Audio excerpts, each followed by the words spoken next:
Okay, everyone, welcome. So tonight we're looking at Daniel chapter 7, part 2. And the heavenly scene is the four beasts and the little horn. Now this is vision 2. So Daniel chapter 7 covers Daniel's dream and visions of his head on his bed. He then proceeded to write down the dream, giving a summary of the matters.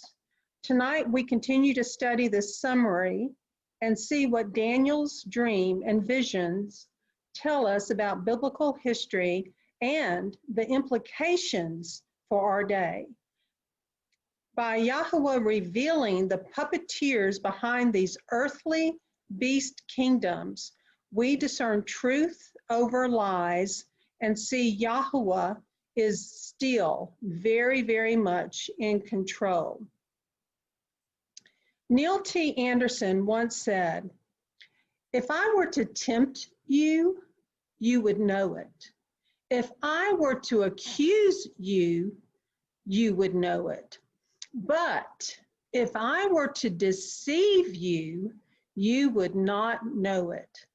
The power of Satan is in the lie. If you remove the lie, you remove the power. So our goal as believers, teachers, evangelists, etc., is to remove the lie. For if we remove the lie, we remove power from the enemy. We serve the living Elohim of the way, the truth, and the life. Now, last week, we looked at the one new beast man rising versus Yahweh's one new man. And we read the scripture out of Genesis 25, and we're going to read it again tonight. And it reads, "And Yahweh said to her," meaning Rebekah, "Two nations are in your womb, and two peoples shall be separated from your body, and one people shall be stronger than the other, and the older serve the younger." And when the days were filled for her, Rebekah, to give birth, and see, twins were in her womb. And the first came out red all over, like a hairy garment. So they called his name Esau.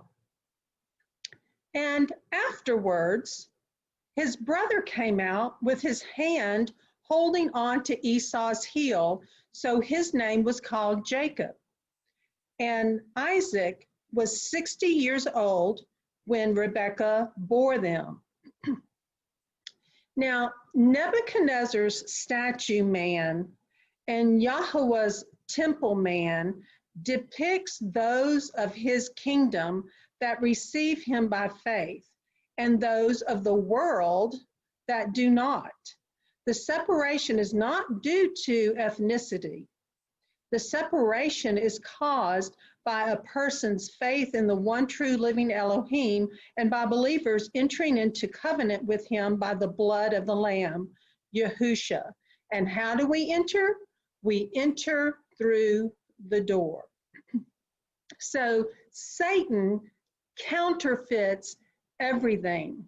And we know the tabernacle system and the temple man and the temple itself and the Levitical priesthood, it was all a parable, Hebrews 9:9, pointing us to how Yahusha was forming the one new man in him.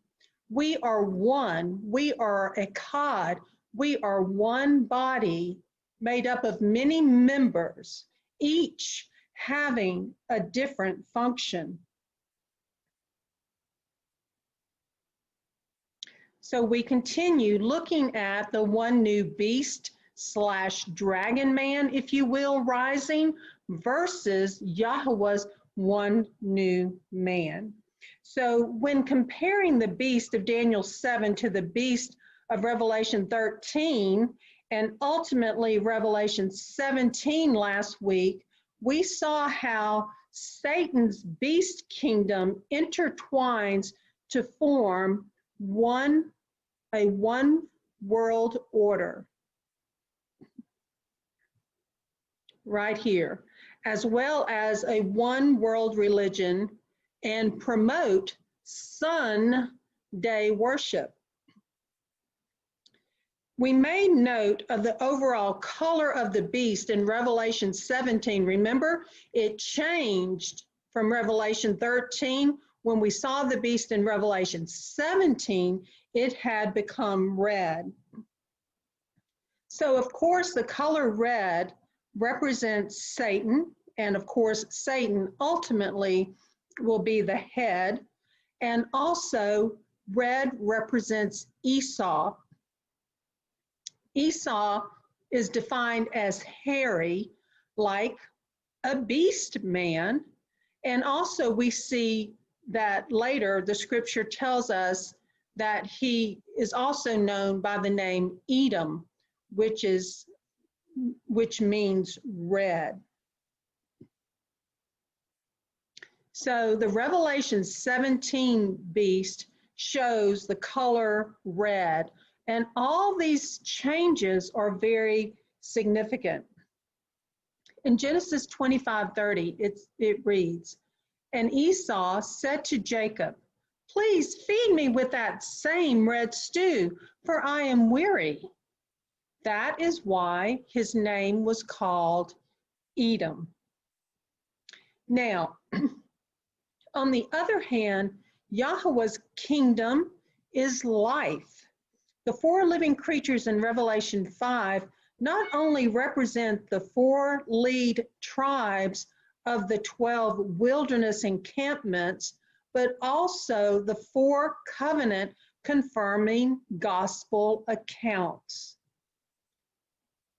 The birth of Israel actually takes place in Genesis 32:28, where we read, "And he said, 'Your name is no longer called Jacob, but Israel, because you have striven with Elohim and with men and have overcome.'" Now note that footnote. Israel means to strive with El, to overcome with El, to rule with El.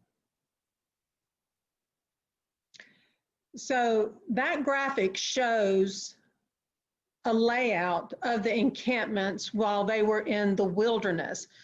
As I noted last week, I prefer the square format, but you still get the vision of the four lead tribes in each quadrant, and each quadrant had 3 tribes apiece.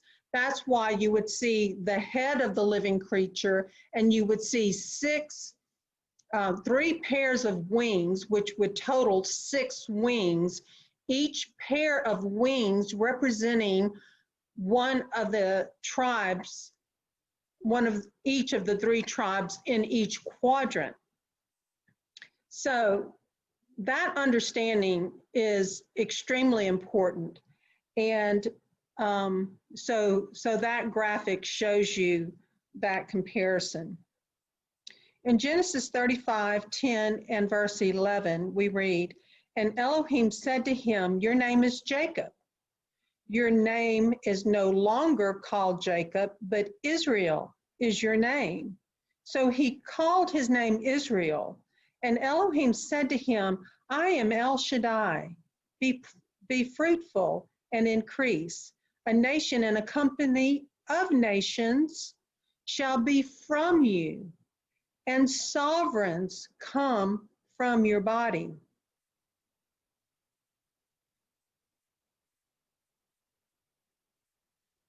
In Hebrews 12, we read in verse 22 through verse 24, "But you have drawn near to Mount Zion and to the city of the living Elohim.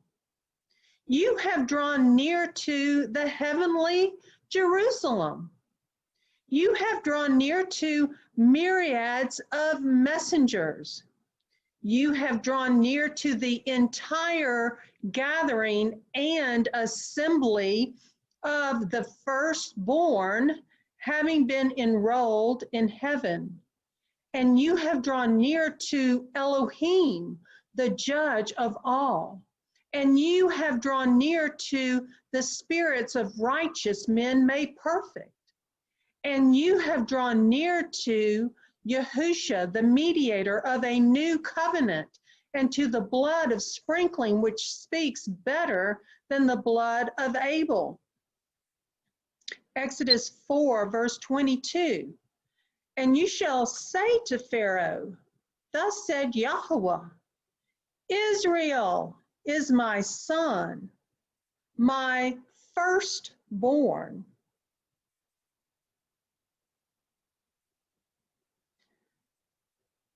Satan is a counterfeit. Satan is forming one new beast/dragon man, and that new beast man is forming and rising. And it's a counterfeit, it's a copy of Yahweh's one new man, Israel. So through Satan's lies, he deceives many, and he counterfeits everything. Now, the quantum movement of Yahweh's kingdom is spoken of in Ezekiel chapter 1, a wheel inside a wheel. And as I view these verses in Ezekiel 1, verse 15 through verse 20, what it's portraying, as I understand it, is this graphic over here to the right, how this moves as one body in the heavenlies. Because we know Yahweh is omnipresent.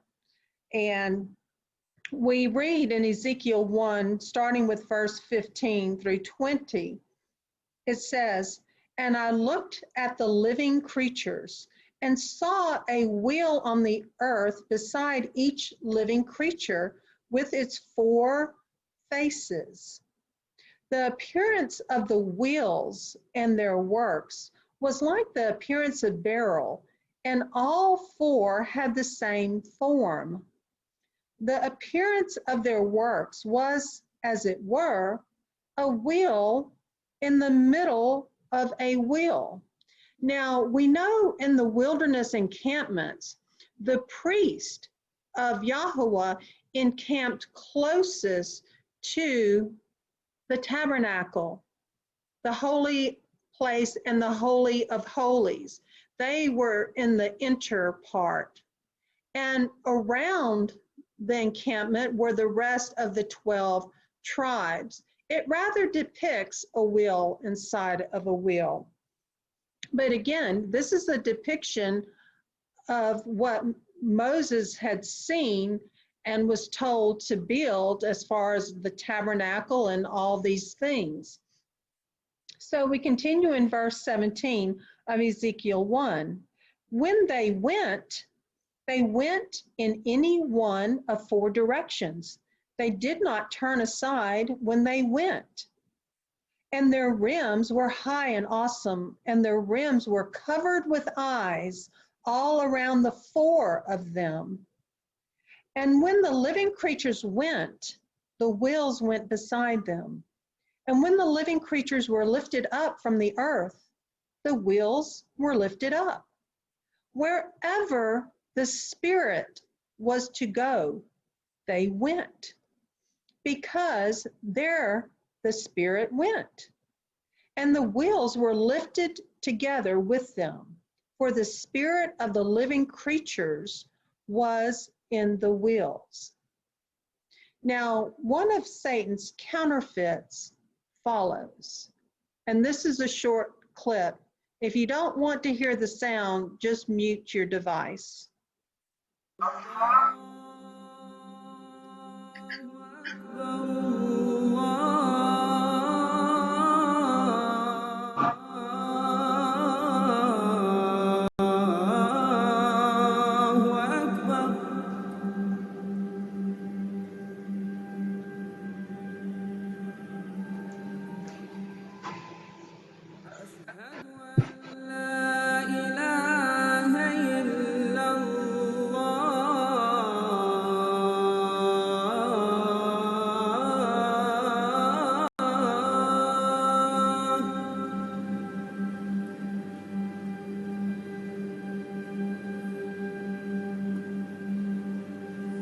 أشهد أن لا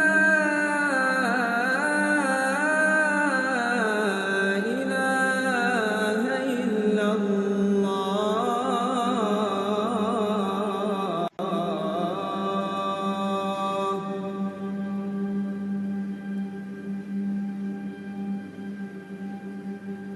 أشهد أن محمدا رسول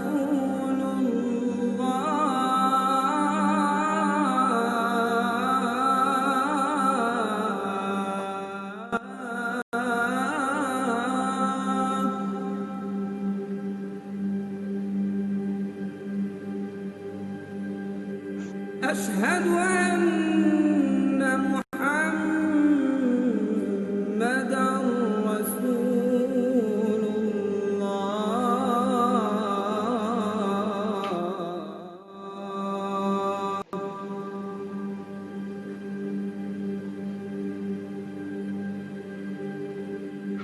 حي على الصلاة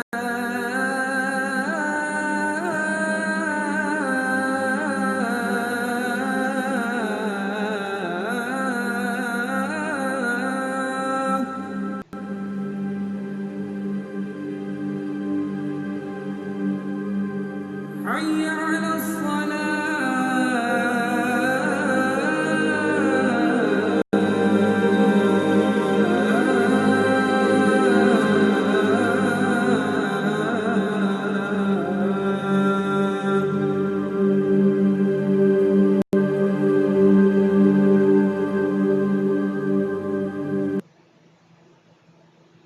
So we are going to see how Esau has been hidden in the one new beast man that is rising.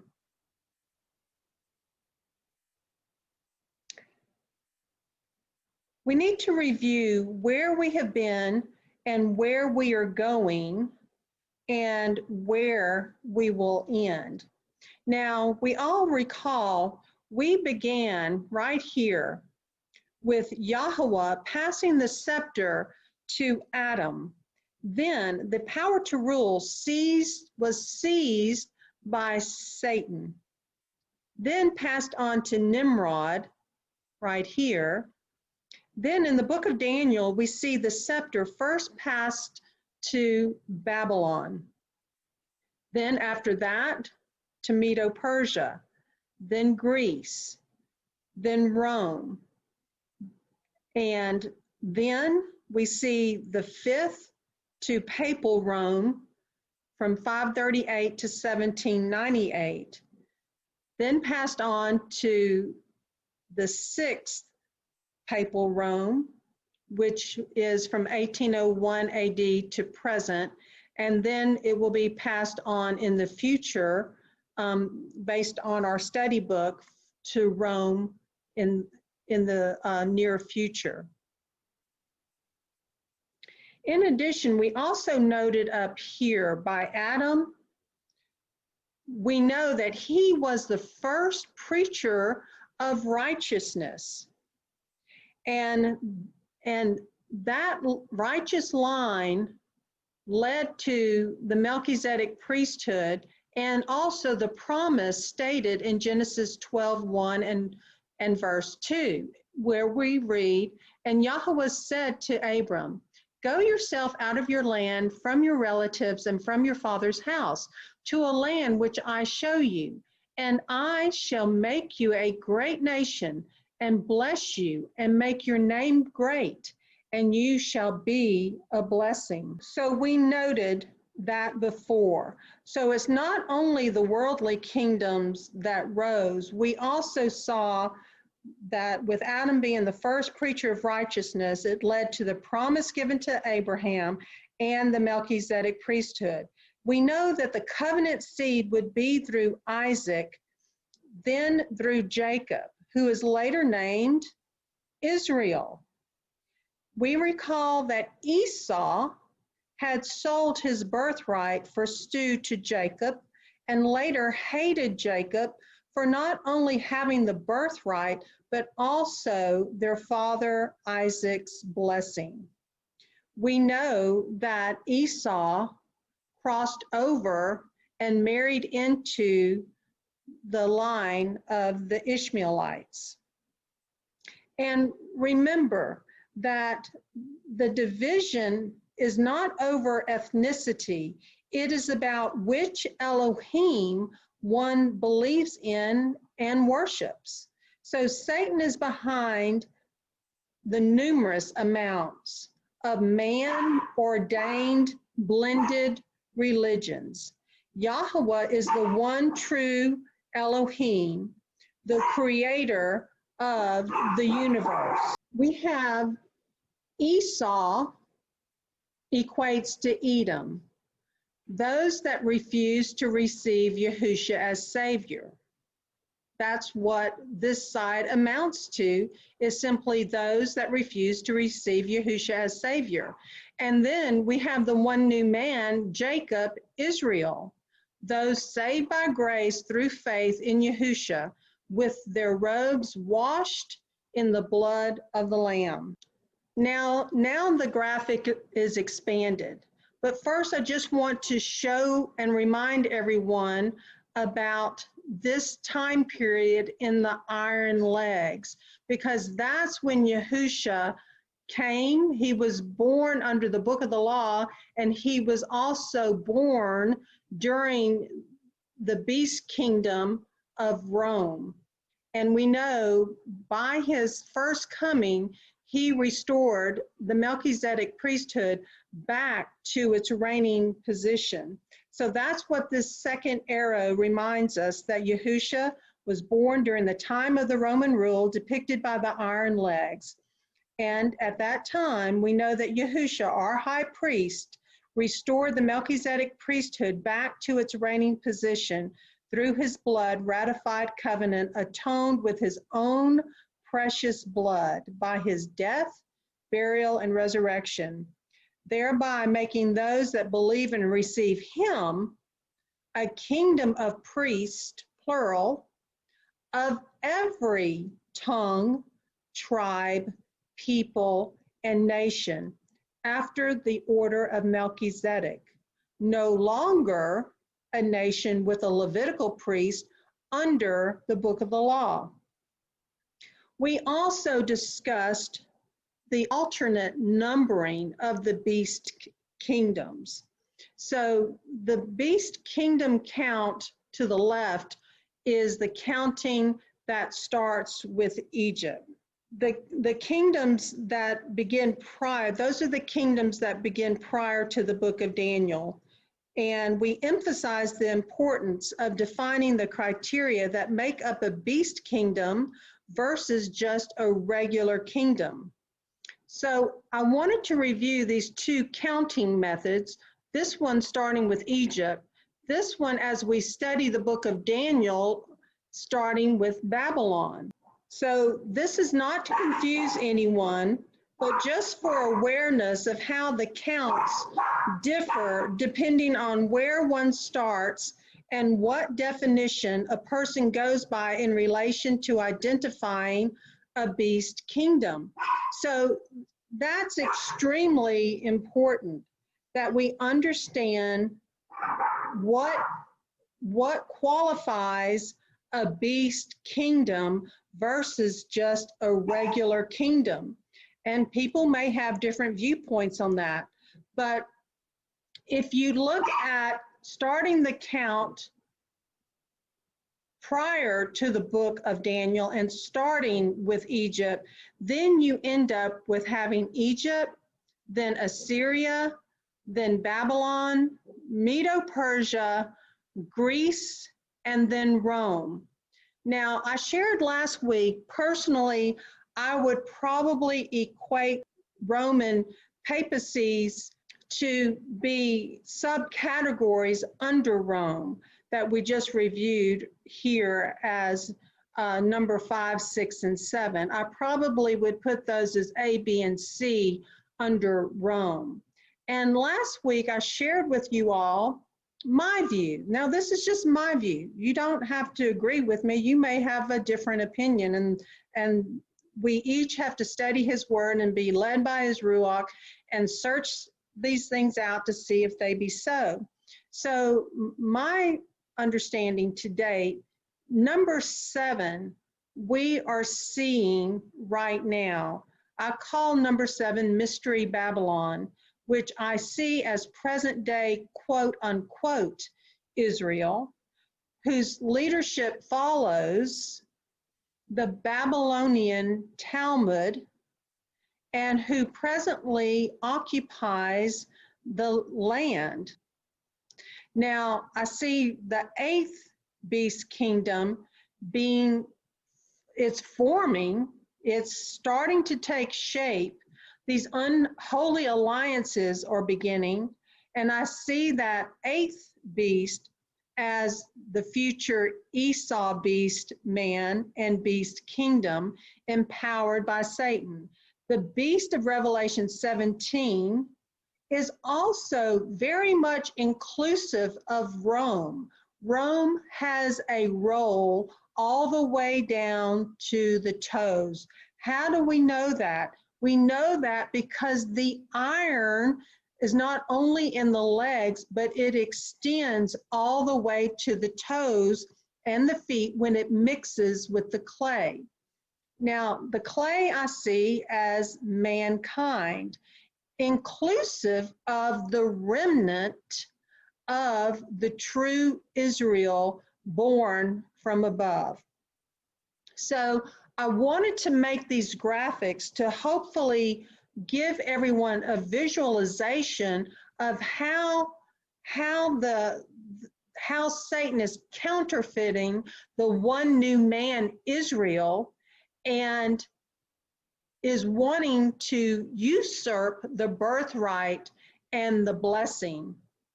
So the earthly kingdoms that are coming together in this unholy alliance will ultimately evolve into being Esau, endowed through Satan with great powers. So we have Esau, Edom, and we have Jacob, Israel.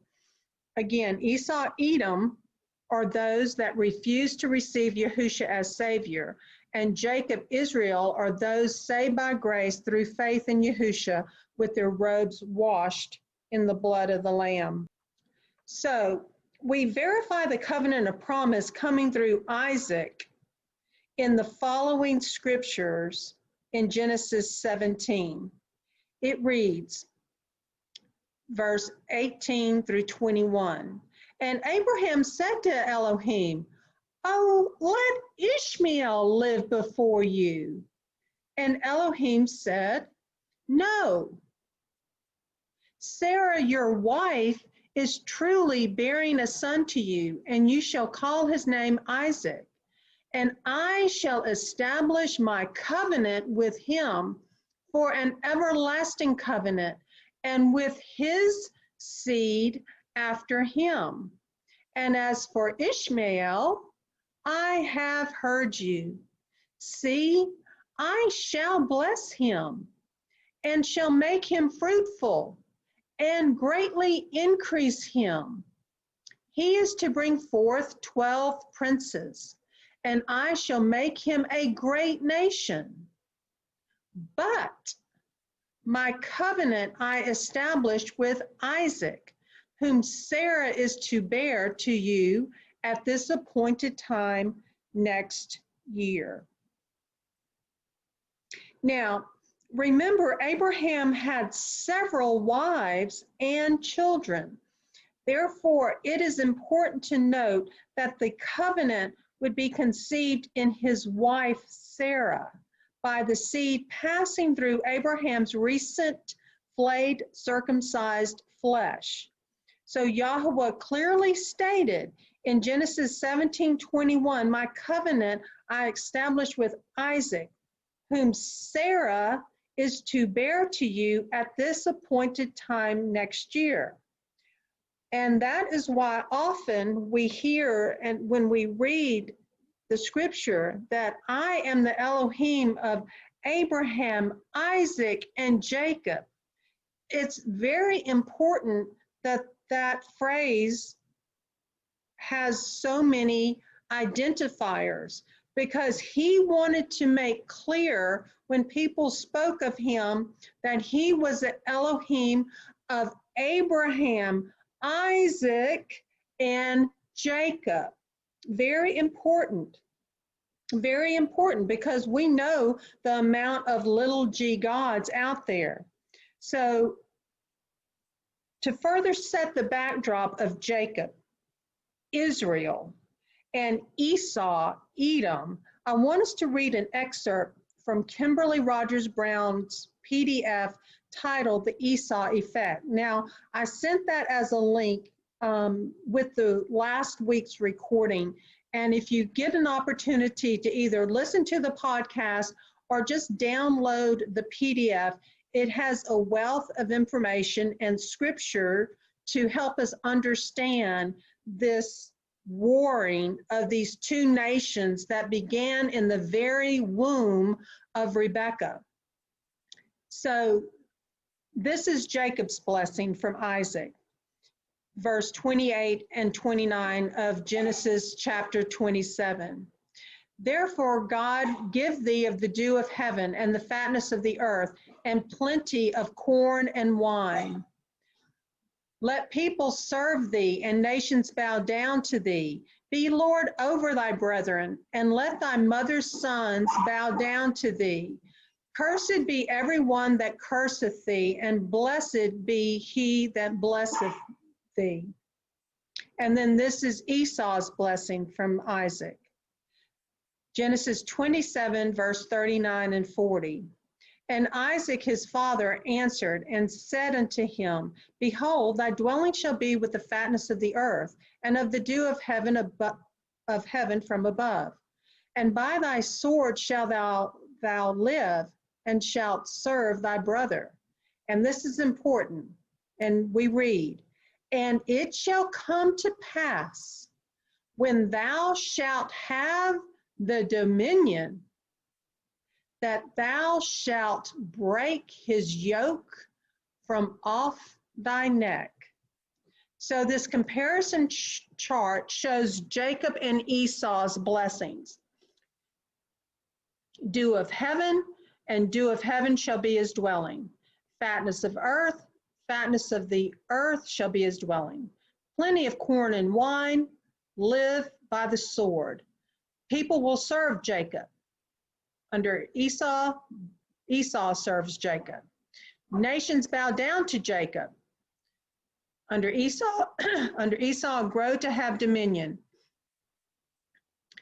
Be Lord of his brethren. Under Esau, there's a prophecy that we just read in green. Will break the yoke of Jacob from his neck. Jacob receives the blessing of Abraham. Under Esau, the blessing of Abraham is missing. We have been looking at Islam as the enemy, as if Islam is our greatest threat. Islam is our enemy, but Islam is not the enemy because it is the weapon of the enemy. We need to find out who is wielding this weapon. And we know Esau was always considered the hunter. Now, Islam is not prophesied by name or direct implication in Scripture. Islam can only be ascertained through the inference of the connection of Ishmael to modern Islam.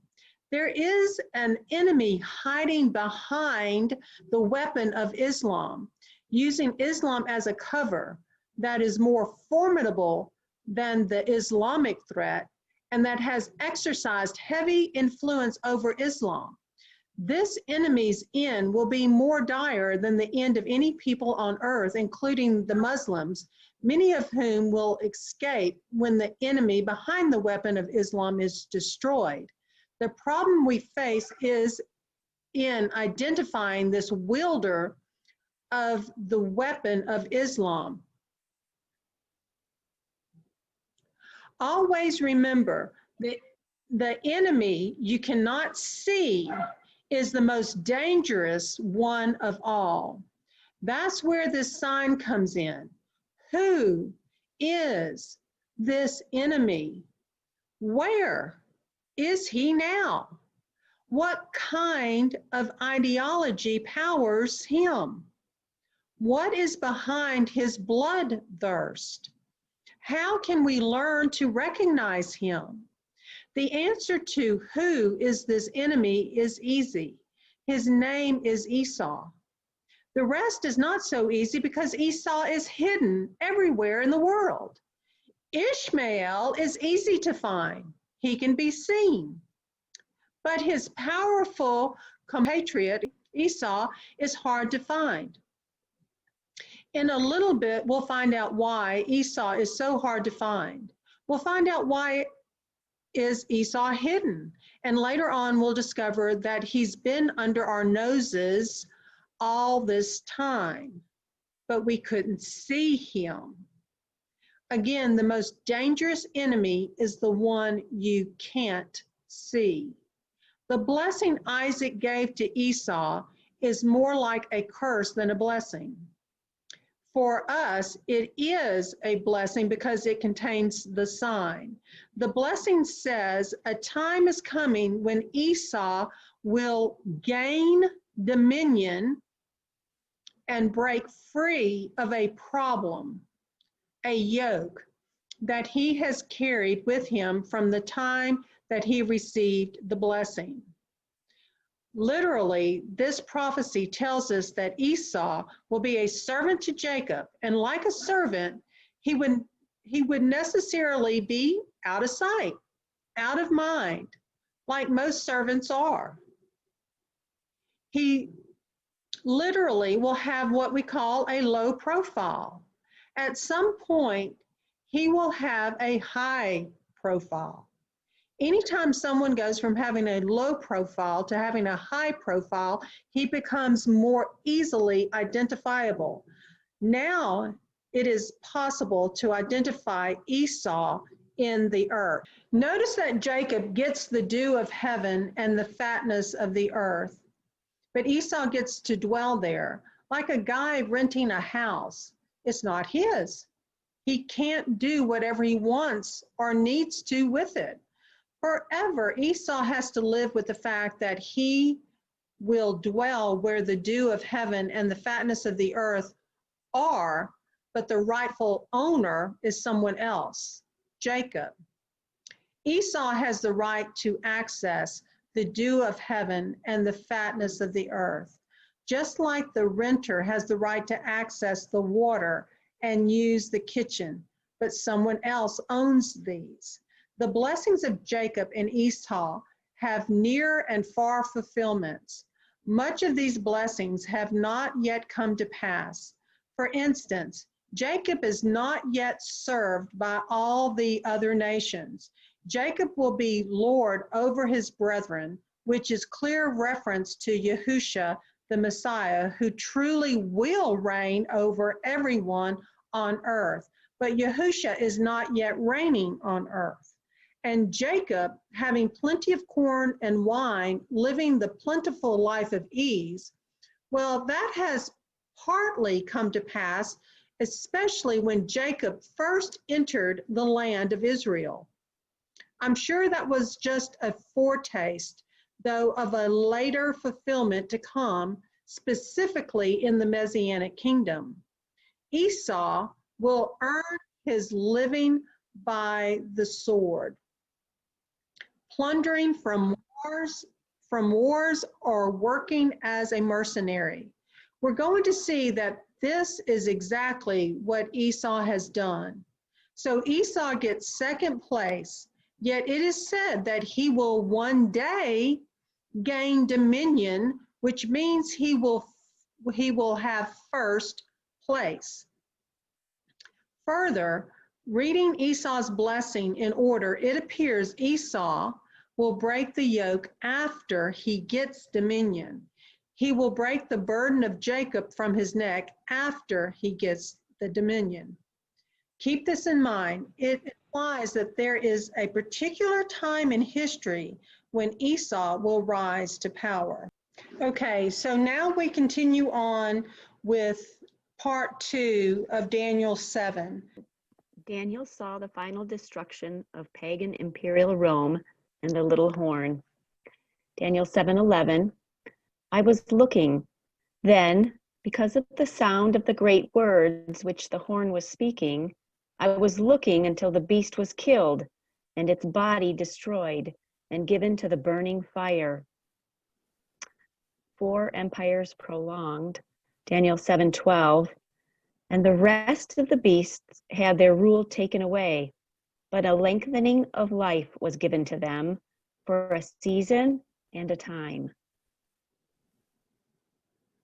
Okay, so the cross-reference to verse 11 is 2 Thessalonians 2:8, prefaced with the beast destroyed at the second coming. And the lawless one shall be revealed, whom the master shall consume with the spirit of his mouth and bring to naught with the manifestation of his coming. And the cross-reference to verse 12, we see noted on page 94. If you have your books, turn to page 94 and see the note under concerning the rest of the beast. Kim, would you read that part? Concerning the rest of the beasts, it should be noted that the kingdoms that lost their dominion to the succeeding kingdoms were not annihilated. Often, the conquerors adopted much of the culture, philosophy, and religion of the conquered. When Babylon was conquered by Medo-Persia, Babylon's subjects were permitted to live for a season and time under their own customs and traditions. The same applied to Medo-Persia, Greece, and pagan imperial Rome.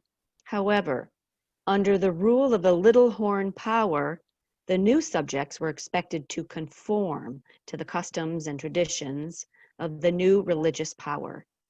For those who refused, it resulted in severe persecution. Okay, so that pattern may very well be repeated in our lifetime, because we know prophecy usually has 2 to 3 fulfillments. The first usually is in the ancient biblical times. The second usually in the time when Yahushua was on the earth. And third is usually during the end times.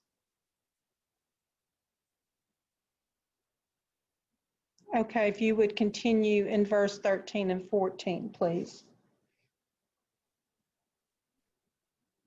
The Son of Man is given dominion. Yahushua enters the judgment scene. Daniel 7:13. I was looking in the night visions and saw one like the son of Enosh, or son of man, coming with the clouds of the heavens. And he came to the Ancient of Days, and they brought him near before him. Yahushua receives legal title to the kingdom in an investigative judgment. Daniel 7:14. And to him was given rulership and preciousness and a reign, that all peoples, nations, and languages should serve him. His rule is an everlasting rule, which shall not pass away, and his reign that which shall not be destroyed. Daniel's vision interpreted, Daniel 7:15. As for me, Daniel, my spirit was pierced within my body, and the visions of my head alarmed me. Okay, so the note on page 994 on verses 13 and 14, it reads, these verses are closely connected to verses 9 and 10. Here, Yahushua receives his kingdom at the close of his priestly work in the heavenly sanctuary. Then he will return to the earth to receive the redeemed of Revelation 14:4. The wicked of the earth will be destroyed at the brightness of his coming. And in Psalm chapter 2, verse 9, break them with a rod of iron, dash them to pieces like a potter's vessel. And in Matthew chapter 11:27, all have been handed over to me by my Father, and no one knows the Son except the Father, nor does anyone know the Father except the Son, and he to whom the Son wishes to reveal him. And in John 3, verse 35, the Father loves the Son and has given all into his hand. Okay. What is the truth of all this? Daniel 7:16. I drew near to one of those who stood by and asked him the certainty of all this. And he spoke to me and made known to me the interpretation of the matters. So this reminder, we see the structure of Daniel chart on page 135. That structure we'll view on the next screen. But vision 2 is now moving from the heavenly scene of the beast, the four beasts and the little horn. It's moving now to the interlude question in Daniel chapter 7, verse 16. The interlude is an interruption between the heavenly scene and the historic prophetic outline. The interlude question addressed in Daniel 7, verse 16 is, what is the truth of all this? Meaning, what is the truth of all these beasts, especially the little horn? The rest of the chapter will provide answers. And if we'll see the comments on verse 16, page 95. Daniel wished to know the truth of all this and how Yahweh was planning to save his people from all the earthly persecuting kingdoms represented by these symbolic beasts and horns. What would bring the little horn to its end and finally deliver the people of Yahweh? The first part of the answer has been addressed in Daniel 7, verses 9 and 10, and will be reaffirmed in verses 22 and 26 with the investigative judgment. It is important to understand that the investigative judgment was to be the main factor in the deliverance of Yahweh's people. Through the judgment, the righteous would be legally vindicated and the wicked would be legally condemned. Daniel's great desire was, when would the great investigative judgment begin? Chapters 8 and 9 provide the answer.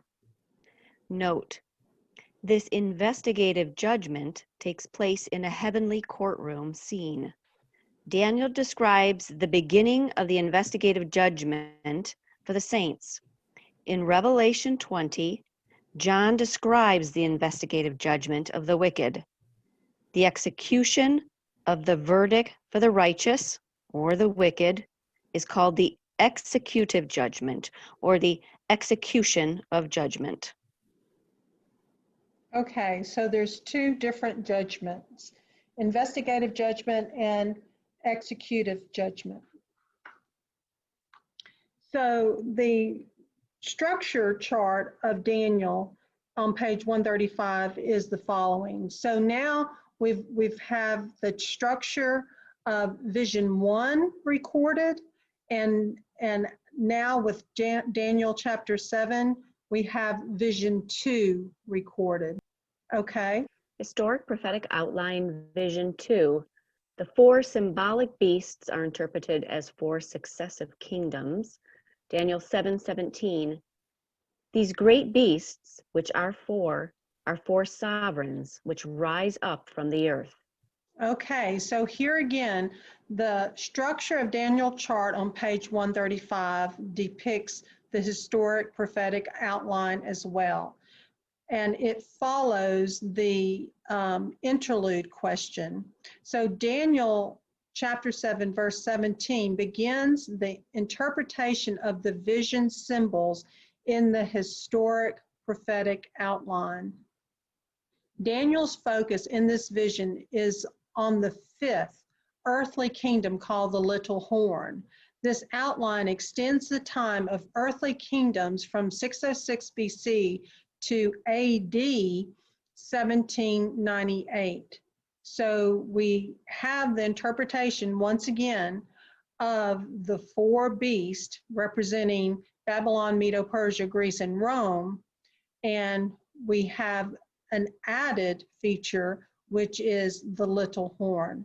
Now, over the next several screens, we are going to continue to look at this one verse that Kim just read about these great beasts, which are four kings or sovereigns, which rise up from the earth.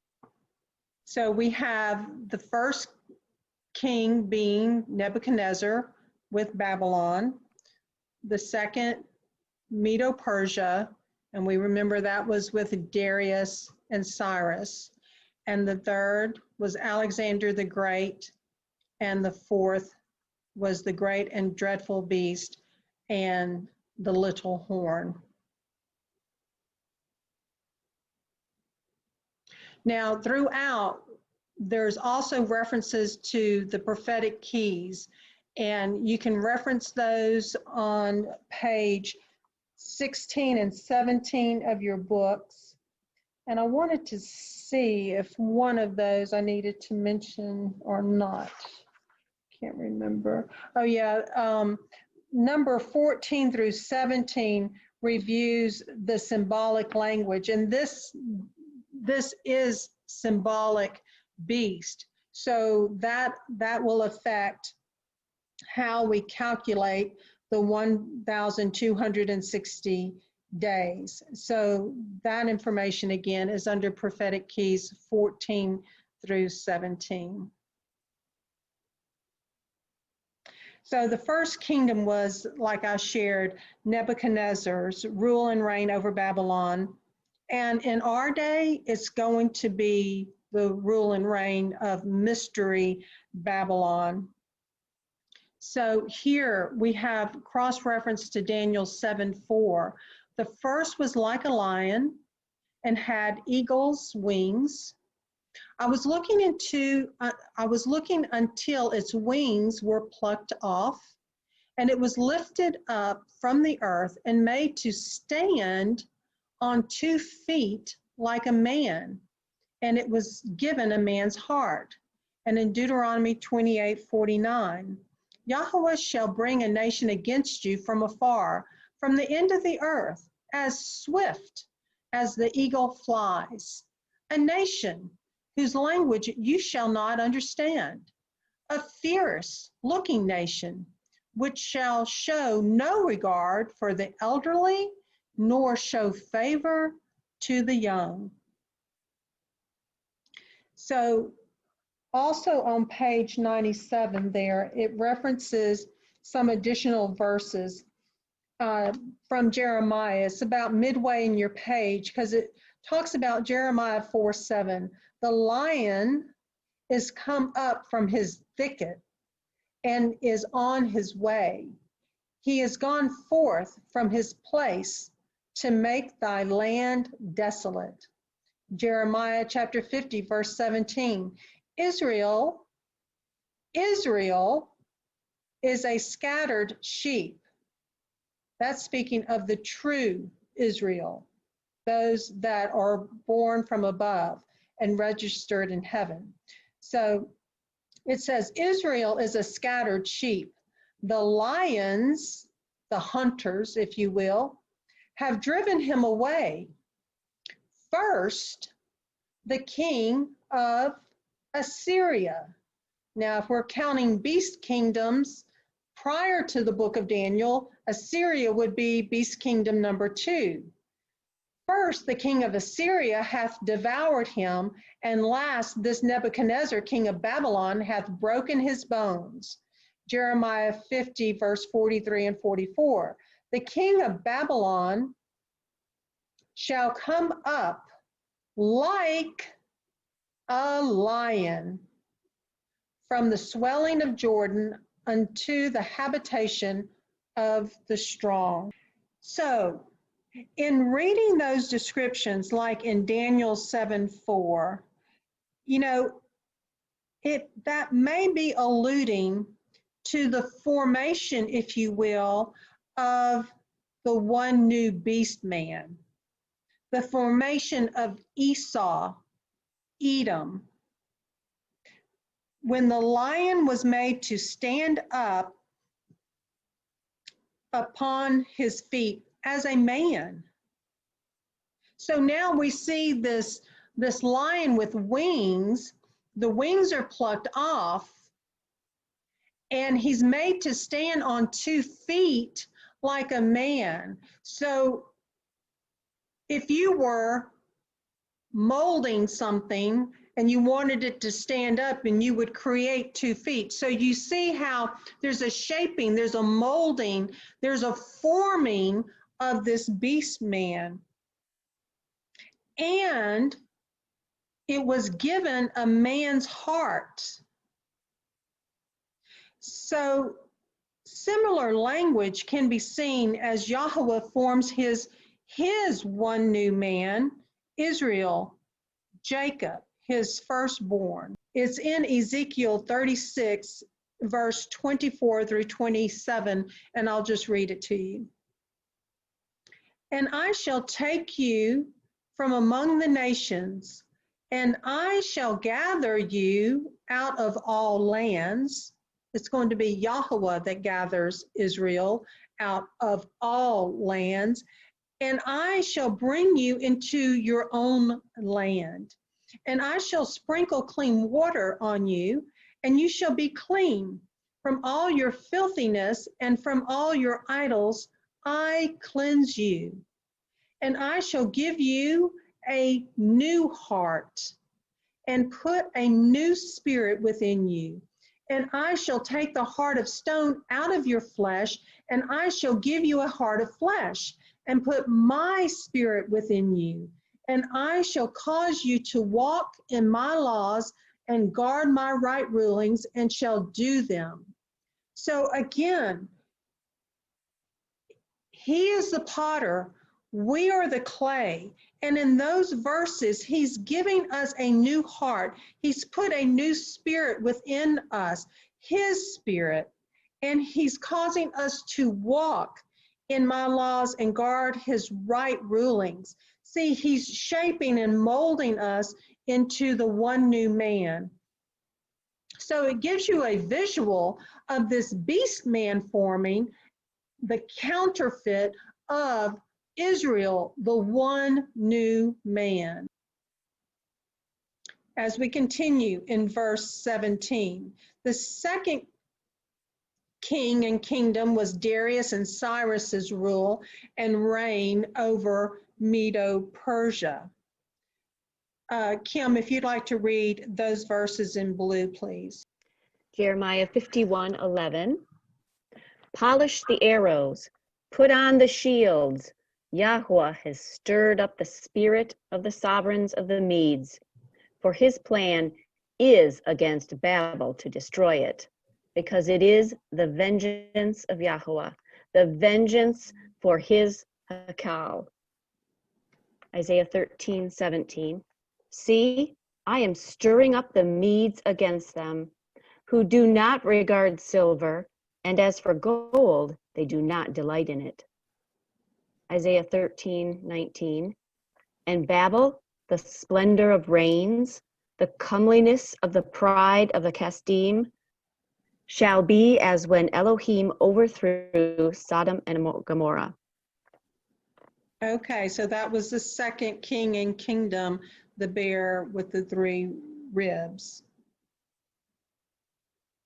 Those 3 ribs in the mouth devour much flesh, and it represents the 3 conquered territories, Babylon, Lydia, and Egypt.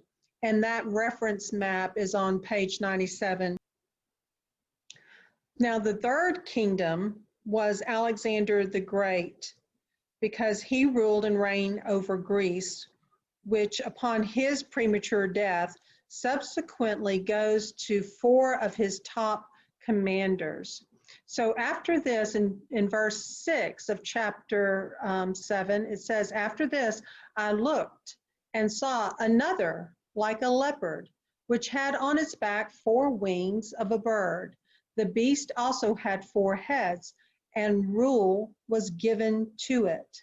So Yahweh allowed this beast kingdom to rise. The 4 wings, symbol of swift conquest by Alexander the Great within only 12 years, included Macedonia, Greece, Egypt, and all the Persian kingdom and borders of India. The 4 heads, each head symbolizes one of the 4 generals under Alexander the Great: Cassander, Lysimachus, Seleucus, and Ptolemy. So that's the layout here around the Mediterranean Sea, and those are the commanders. So now we continue on and we add verse 18. Kim, if you just read verse 17 and 18 together. These great beasts, which are 4 sovereigns, which rise up from the earth. Then the set-apart ones of the Most High shall receive the reign, and possess the reign forever, even forever and ever. Okay, in Daniel 7, verse 7, after this I looked in the night visions and saw a 4th beast, fearsome and burly, exceedingly strong, and it had great iron teeth. It devoured and crushed and trampled down the rest with its feet. And it was different from all the beasts that were before it, and it had 10 horns. So in the characteristics explained on page 100, it talked about the iron teeth represent cruelty. I mean, just evil cruelty and strength. And we know all the cruelty that has happened over the centuries. Whole nations with their cities were torn to pieces and devoured. And then the part about stamped the residue with the feet of it represents the remnant of those that did not hold the same political and religious preferences as Rome. Those not destroyed were made slaves of pagan imperial Rome. Pure evil. And residue means a remainder, other, remnant, residue, or rest. And diverse from all the beasts that were before it, Rome's power to destroy was so intense that it surpassed all previous ruling earthly kingdoms.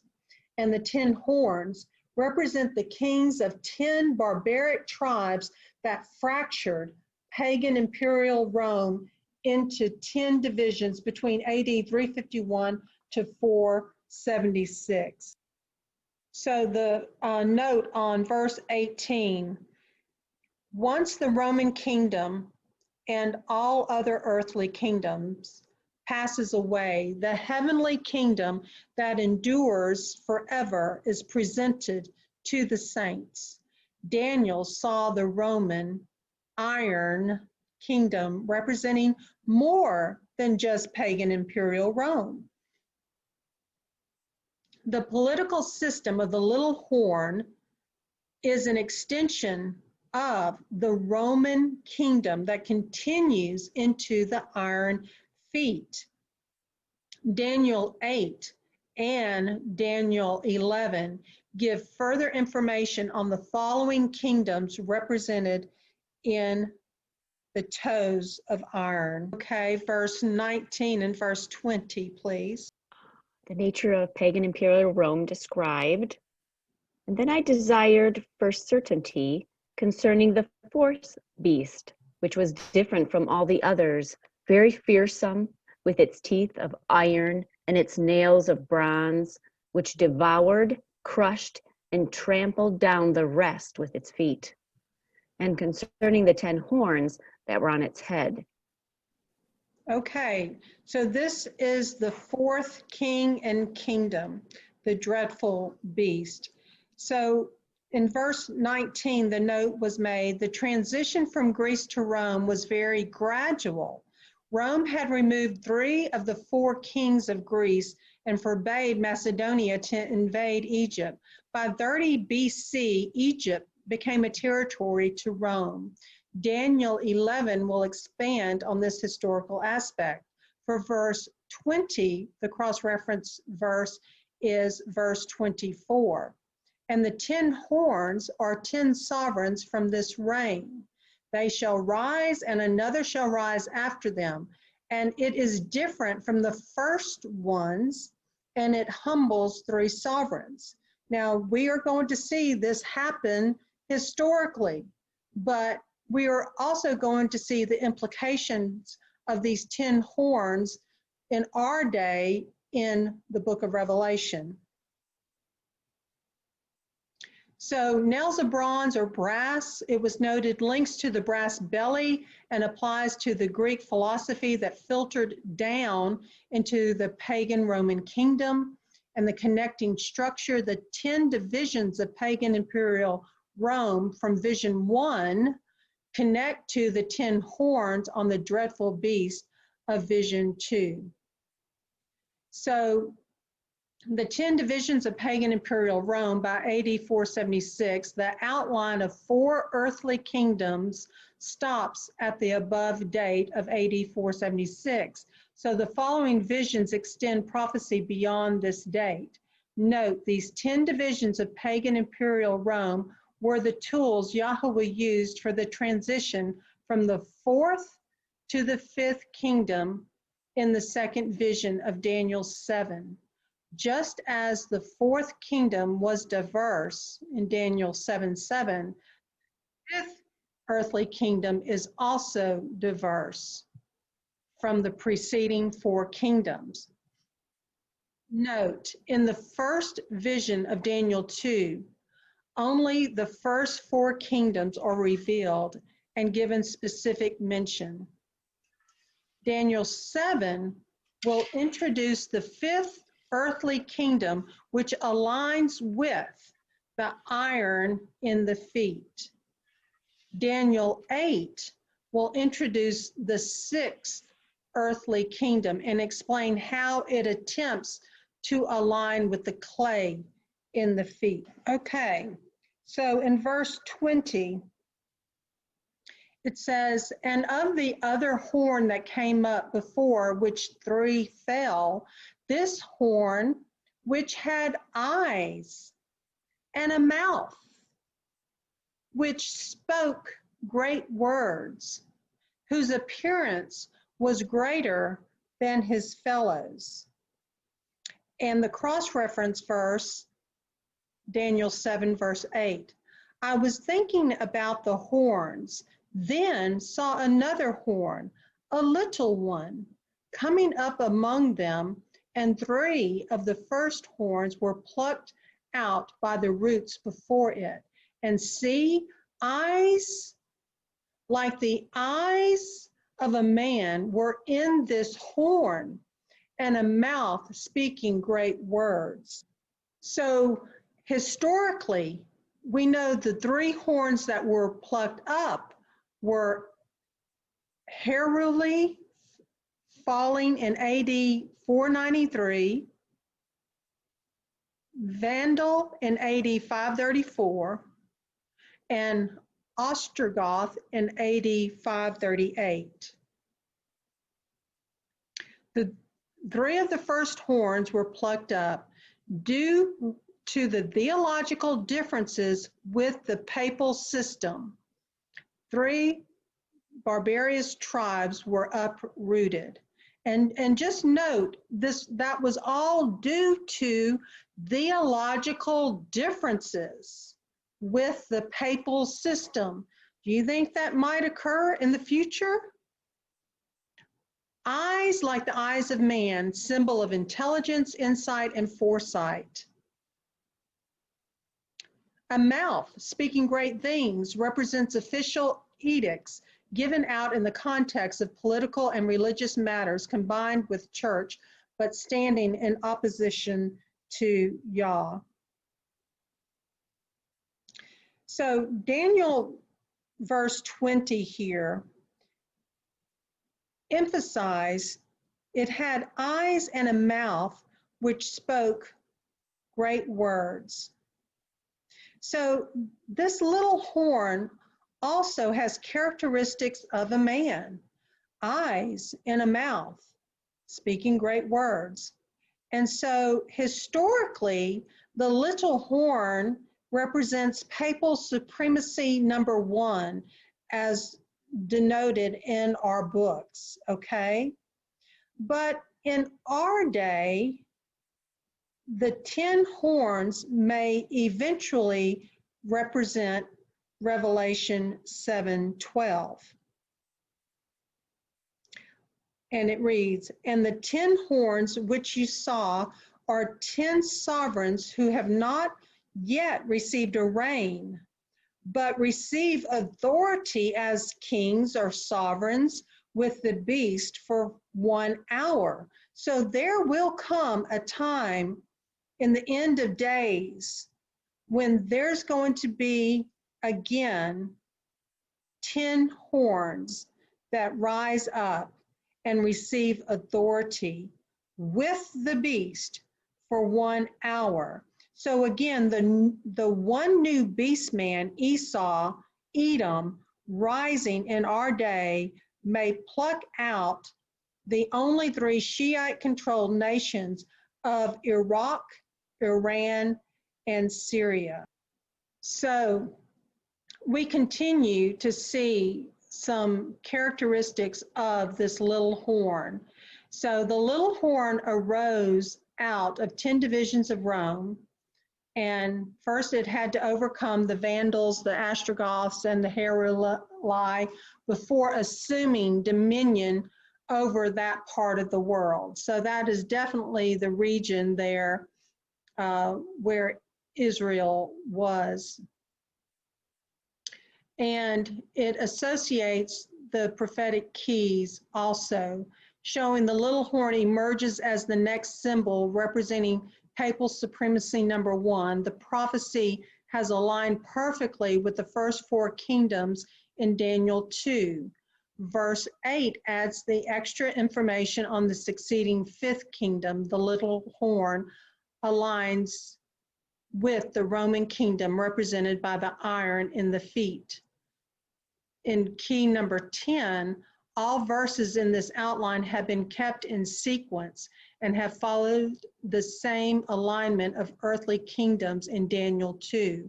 Number 11, papal supremacy number 1, the little horn, follows the chronological order of secular historical events.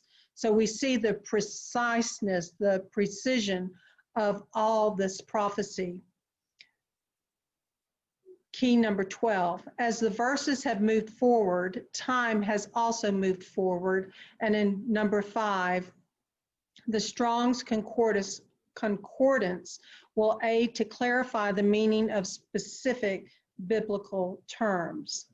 Another little horn is symbolic for another Roman kingdom representing the apostate system of papal supremacy number 1, which followed pagan imperial Rome.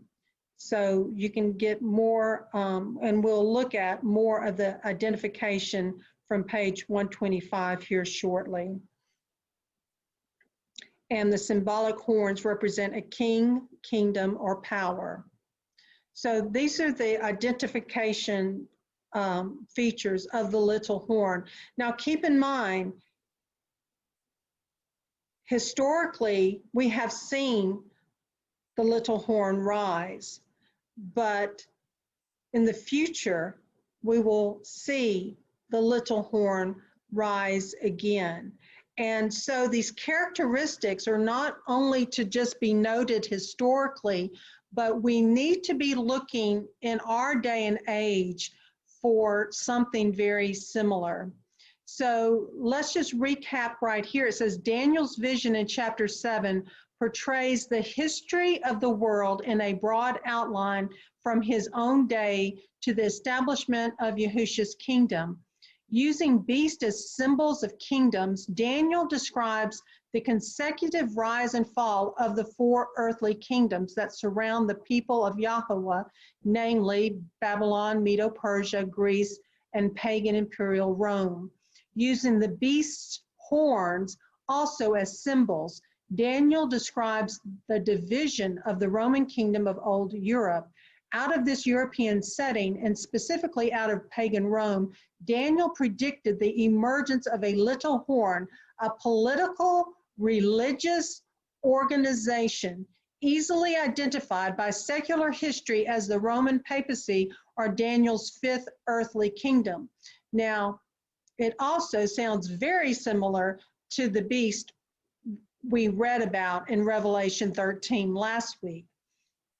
So the identification of the little horn, as noted in chapter 7, Daniel observed in his vision that this little horn papal system would set up a counterfeit religion, persecute Yahweh's true saints, attempt to change God's moral law, and do away with annual feast of Yahweh. A combination of scripture and historical fact identifies the little horn as papal supremacy number 1, containing the following characteristics. Again, keep these in mind because we will see a little horn rise up again. It would arise out of pagan imperial Rome. It would arise after the 10 horns had arisen. It would arise from among the 10 horns. Its seat of power was received from pagan imperial Rome. It would be diverse from all other kingdoms when it combined church and state. It would uproot 3 horns.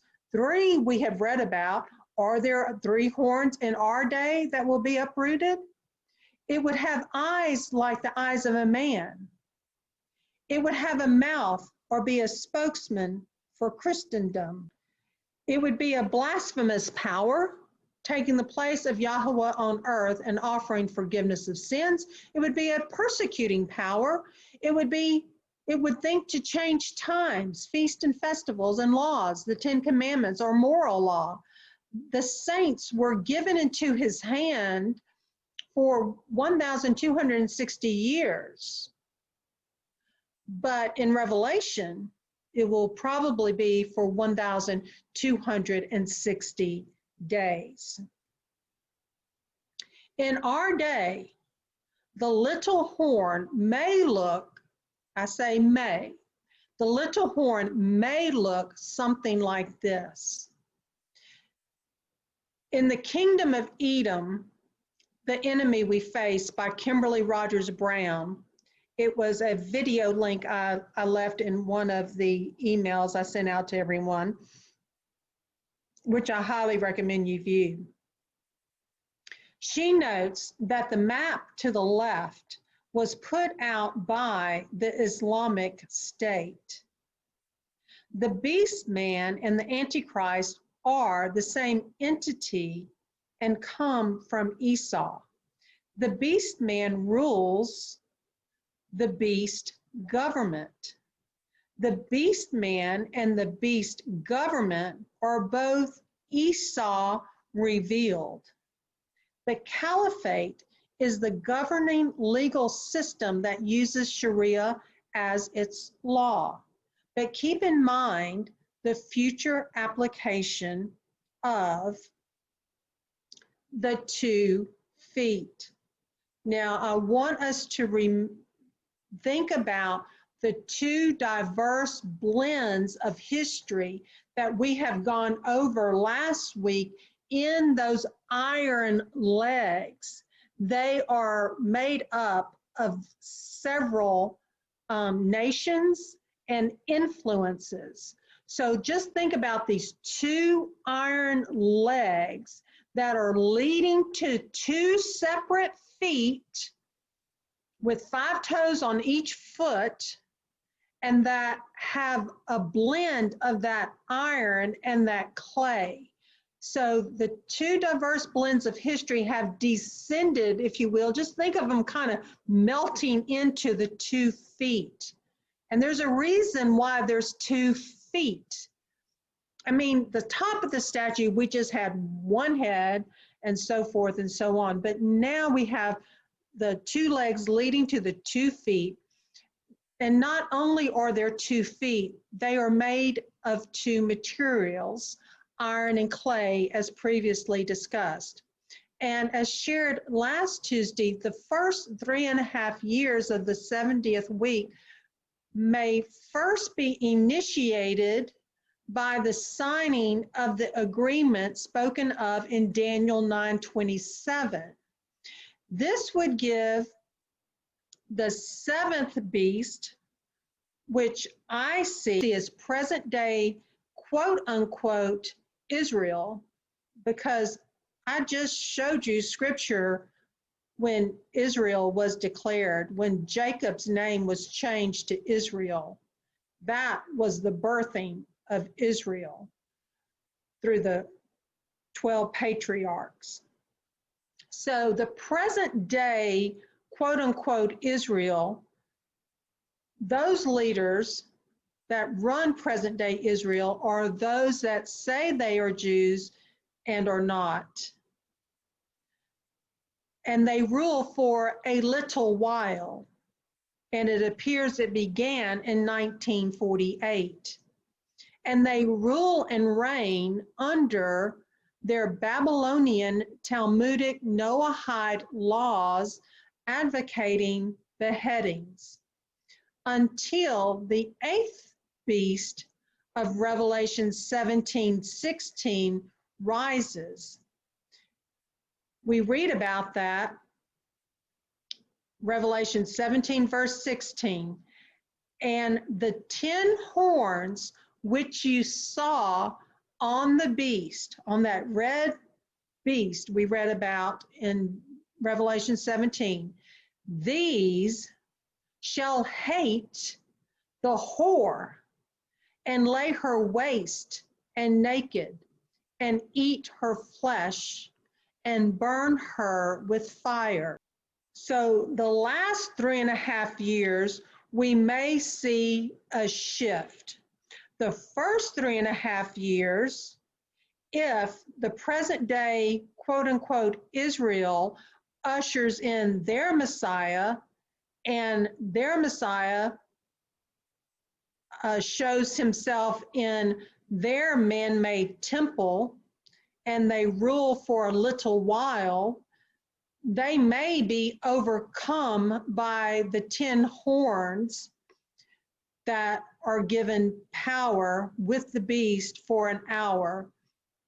And they shall hate the whore and lay her waste and naked and eat her flesh and burn her with fire. So the last 3.5 years, we may see that shift. So if the seventh beast kingdom declares their Messiah, we may see the eighth beast declare their Mahdi or their Messiah.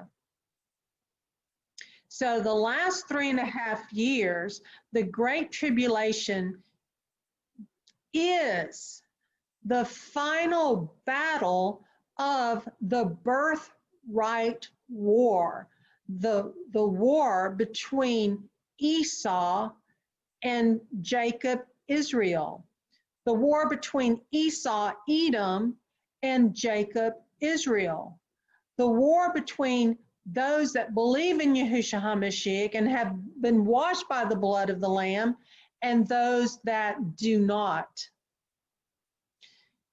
Revelation 17:12, and the 10 horns which you saw are 10 kings who have not yet received a reign, but receive authority as sovereigns with the beast for 1 hour. Okay, Kim, if you would read 21 and 22, please. The little horn, a continuing persecutor of Yah's people, Daniel 7:21. I was looking, and this horn was fighting against the set-apart ones and was prevailing against them until the Ancient of Days came. And right ruling was given to the set-apart ones of the Most High. And the time came, and the set-apart ones took possession of the reign. In verses 21 through 22, there's some reference notes on page 103 of your books. And it talks about the Ancient of Days came, which reflects the coming of the Ancient of Days, which opens the judgment scene of verse 9 and 10. Now, this is most definitely going to take place in the end of days. And number 2, the judgment was given to the saints. The investigative judgment process by Yahushua HaMashiach takes place before the second coming. After the second coming of Yahushua, the second phase of the investigative judgment begins when the saints sit with Yahushua for 1,000 years to confirm his judgment of the wicked. This enables the saints to understand the perfect judgment of Yahweh. Okay, so the cross references to verses 21 and 22. We start with 1 Corinthians chapter 6, verse 2. Do you not know that the set apart ones shall judge the world? And if the world is judged by you, are you unworthy to judge the smallest matters? Do you not know that we shall judge messengers? How much more matters of this life? Revelation 19:21, and the rest were killed with the sword which came from the mouth of him who sat on the horse, and all the birds were filled with their flesh. Revelation 20, verse 3 through 5, and he threw him into the pit of the deep and shut him up and set a seal on him so that he should not lead the nations no more astray until the 1,000 years were ended. Hallelujah. And after that, he has to be released for a little while. And I saw thrones, and they sat on them, and judgment was given to them. And the lives of those who had been beheaded because of the witness they bore to Yahushua and because of the word of Elohim, and who did not worship the beast, nor his image, and did not receive his mark upon their foreheads or upon their hands. And they lived and reigned with Messiah for 1,000 years. And the rest of the dead did not come to life until the 1,000 years were ended. This is the first resurrection. And then number 3 in the orange, the saints possess the kingdom. When Yahushua returns to the earth the third time after the 1,000 years, the saints possess the kingdom of the new Jerusalem on the new earth. The curse of sin and sinners will be wiped away forever in the everlasting fire. This is the executive judgment of the wicked. And in Matthew 25, verse 33 through 34, and he shall set the sheep on his right hand, but the goats on the left. The hairy goats. That's going to have more meaning as we get into chapter 8. Then the sovereign shall say to those on his right hand, come, you blessed of my Father, inherit the reign prepared for you from the foundation of the world. And in Matthew 25:41, he shall then also say to those on the left hand, go away from me, accursed ones, into the everlasting fire prepared for the devil and his messengers. Okay, Kim, if you could read 23 and 24. Pagan imperial Rome, the iron and harsh kingdom. This is what he said. The fourth beast is the fourth reign on earth, which is different from all other reigns, and it devours all the earth, tramples it down, and crushes it. And the 10 horns are 10 sovereigns from this reign. They shall rise, and another shall rise after them. And it is different from the first ones, and it humbles 3 sovereigns. Okay, it was there was an important note on page 104 that I want to read because I'm sure Charlene would want to make it very clear. So it said the biblical references in the books of Daniel and Revelation to the little horn are describing a counterfeit apostate system of worship. It does not blame the people that are deceived by it. The fault is not aimed at our dear friends, neighbors, and even loved ones of our own families. This apostate system is a counterfeit because it mingled the worship of the Creator with the degenerate forms of sun worship. It is arrogant, claiming to have changed times of worship and the very commandments of Yahweh. The apostate system has obscured the ministry of Yahusha by substituting a human process in place of divine intercession.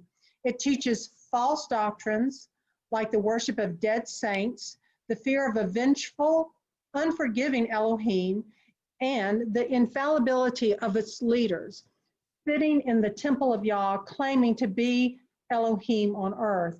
It is the apostate, pagan system of worship that is condemned, not its unfortunate worshipers who are instructed to come out of Babylon.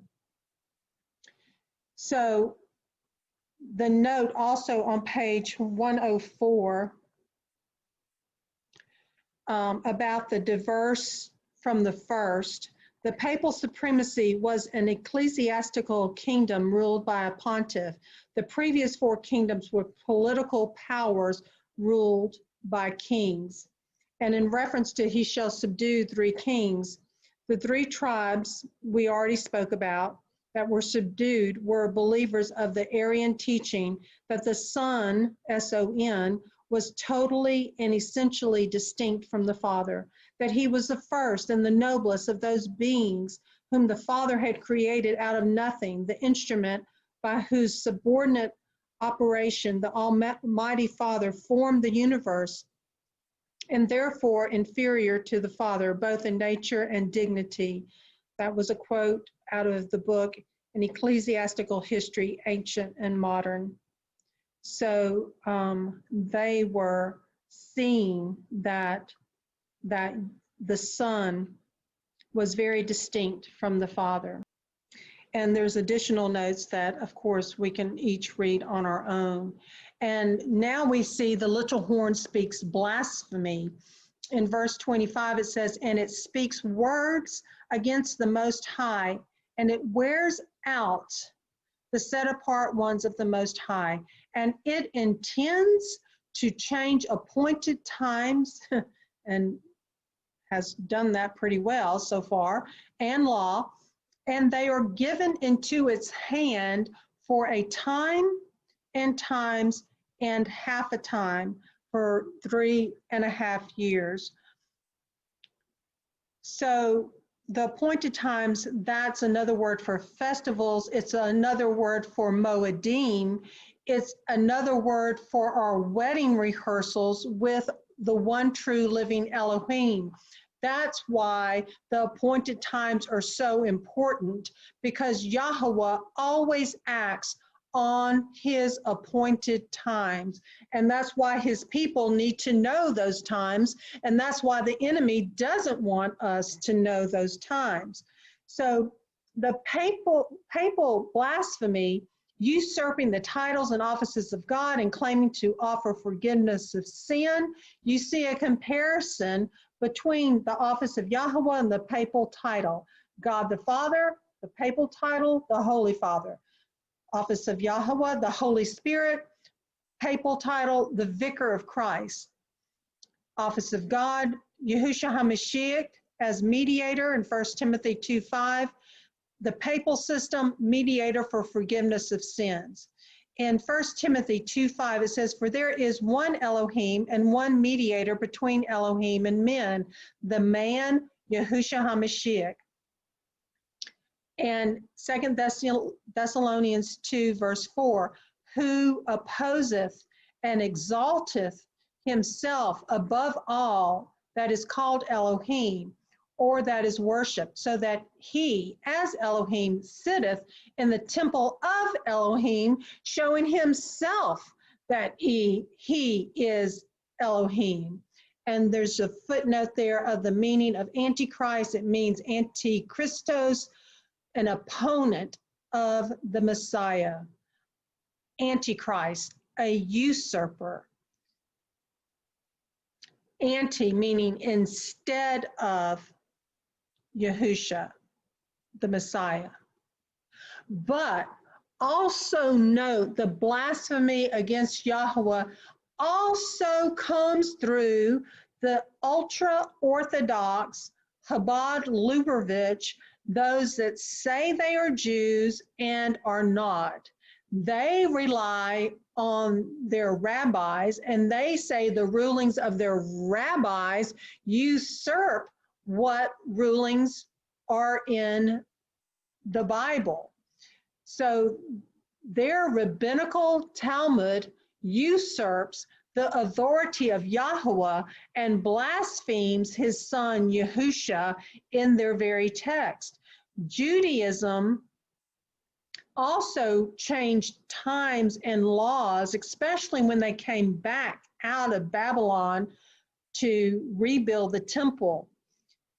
They changed times and laws. They had taken on many of the Babylonian ways. Therefore, they turned into pretty much Mystery Babylon. So they adopted many of their times and laws through their calendars. And even when a day begins, they promote a Levitical priesthood that was done away with by Yahusha returning the Melchizedek priesthood back to its reigning position. They promote the bloodletting of animals again, whereas Yahushua HaMashiach shed his blood once and for all.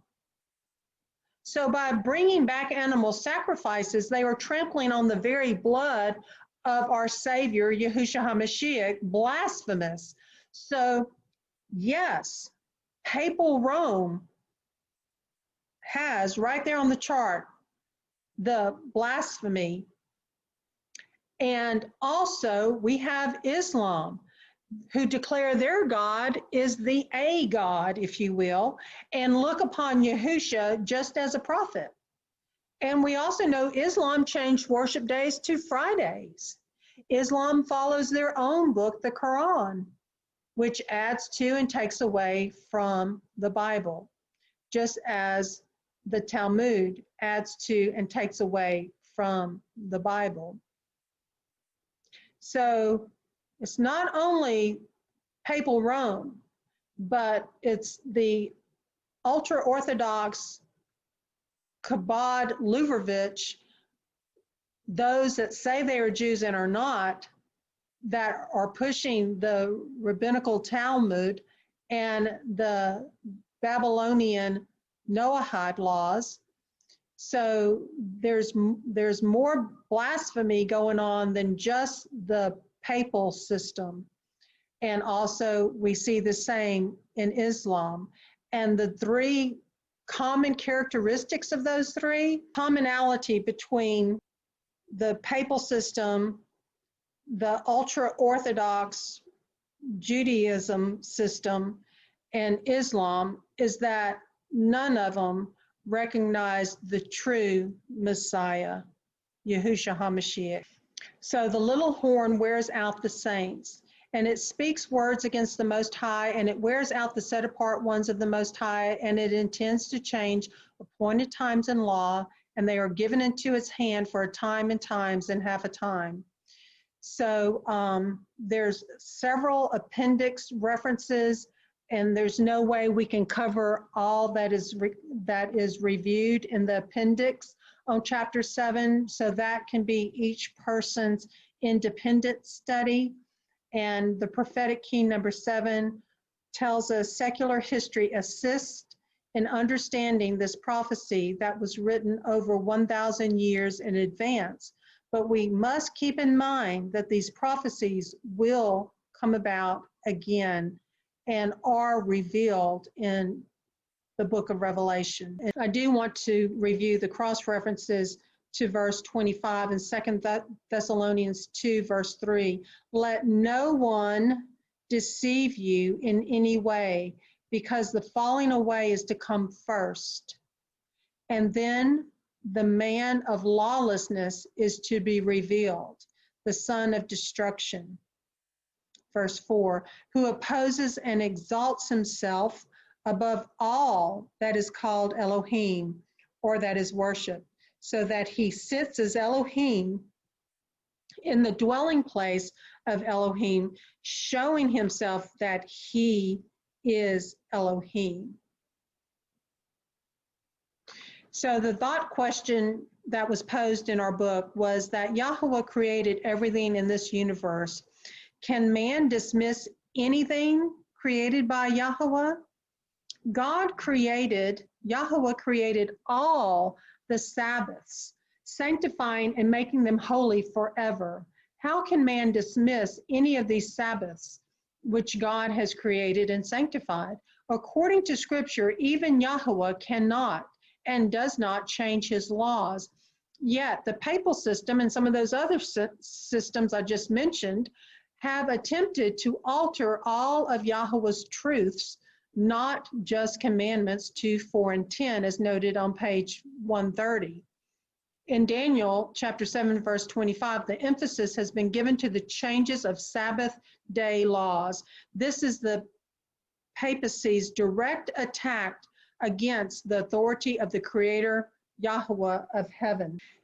So there's more prophetic keys for understanding the verses in Daniel chapter 7.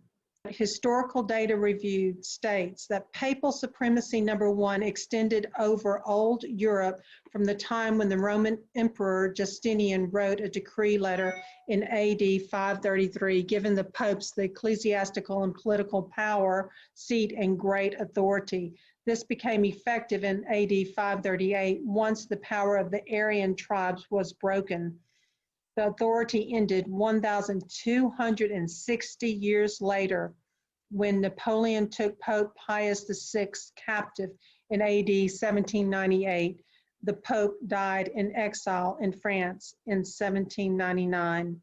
Many sincere Christians were persecuted and put to death during the reign of the papal little horn. The papacy acknowledges this persecution and defends, can you believe it, and defends these acts as being granted from Yahusha? Really? According to this quote-unquote church, those that were labeled as heretics were most often condemned to death, all in the name of the Lord, quote-unquote, per them. John 16, verse 2 and 3 applies to us today that are living in the end of days. Will it affect all of us? Can't say. But this was not only to his apostles when Yahushua was talking to the apostles, this was also directed toward us. It says, they shall put you out of the synagogues. Yes, the time comes that whosoever killeth you will think that he does Elohim service. And these things will they do unto you, because they have not known the Father nor me. Because no one can have the Son without the Father. And then in chapter 7, we see timeline number 2, and that shows that 1,260-year timeline.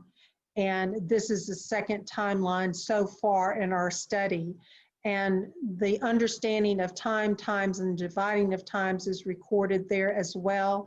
We know this was a symbolic vision of the beast, so we know that was why the 1,260 days is calculated to be 1,260 literal years. And then we have the answer to the question, what is the truth of all this? Judgment sits with the Ancient of Days. Through the process of the investigative judgment, the little horn papacy loses all dominion to the saints. In verse 26, but the judgment shall sit, and they shall take away its rule to cut off and to destroy until the end. Revelation 19:20. And the beast was seized, and with him the false prophet, who worked signs in his presence, by which he led astray those who received the mark of the beast and those who worshipped his image. The two were thrown alive into the lake of fire burning with sulfur. And then in Revelation 20, verse 14, and death and Sheol were thrown into the lake of fire. This is the second death. So the answer to the question is Daniel verse 26. Judgment sits with the Ancient of Days. And then we see the end time event is that the saints receive the heavenly kingdom. And the reign and the rulership and the greatness of the reigns under all the heavens shall be given to the people, the set apart ones of the Most High. His reign is an everlasting reign, and all rulerships shall serve and obey him. So this is the end of the second historic prophetic outline. And we see the connecting verses in Hebrews 1:8. But unto the Son he saith, Thy throne, O Elohim, is forever and ever. A scepter of righteousness is the scepter of thy kingdom. And in Luke 1:33, and he shall reign over the house of Jacob, Israel, and he shall reign over the house of Jacob, Israel, forever. And of his kingdom there shall be no end. And in Daniel 7, verse 14, and there was given him dominion and glory and a kingdom, that all people, nations, and languages should serve him. His dominion is an everlasting dominion which shall not pass away, and his kingdom that which shall not be destroyed. So I pray that people awaken and come out of these man-made religions and come into his kingdom of priest, which is all inclusive of those that believe on Yahushua HaMashiach and enter into covenant with him from every tribe, tongue, people, and nation. The tidy up verse is verse 28. This is the end of the matter. As for me, Daniel, my thoughts greatly alarmed me, and my color changed, and I kept the matter in my heart. We know in Matthew 24:36, but concerning that day and the hour no one knows, not even the messengers of the heavens, but my Father only. So in this chapter, Daniel's great desire was to know when the investigative judgment would begin. He was not to have this information until the next vision in chapter 8 and 9. And in recapping, Daniel 7 reviews the political scenes a second time, adding the 1,260 years of the Dark Ages. The vision has traced the controversy between Yahusha and Satan from literal Babylon, the center of Satan's kingdom, to spiritual Babylon, which is today's center of Satan's kingdom. Satan's kingdom succeeded in persuading people that the law of Elohim has been changed, but the judgment sits, and Yahusha's kingdom will be eventually established and peopled by those who remain loyal to Yahweh. The vision climaxes with judgment in heaven, where Yahusha receives his kingdom and shares it with the saints that receive his forgiveness. So this is the structure of Daniel, and this was vision 2, Daniel chapter 7. Next week, we're going to look at this recapping chart that's going to lead us into chapter 8. And with that, we conclude chapter 7. So I'm going to share the screen.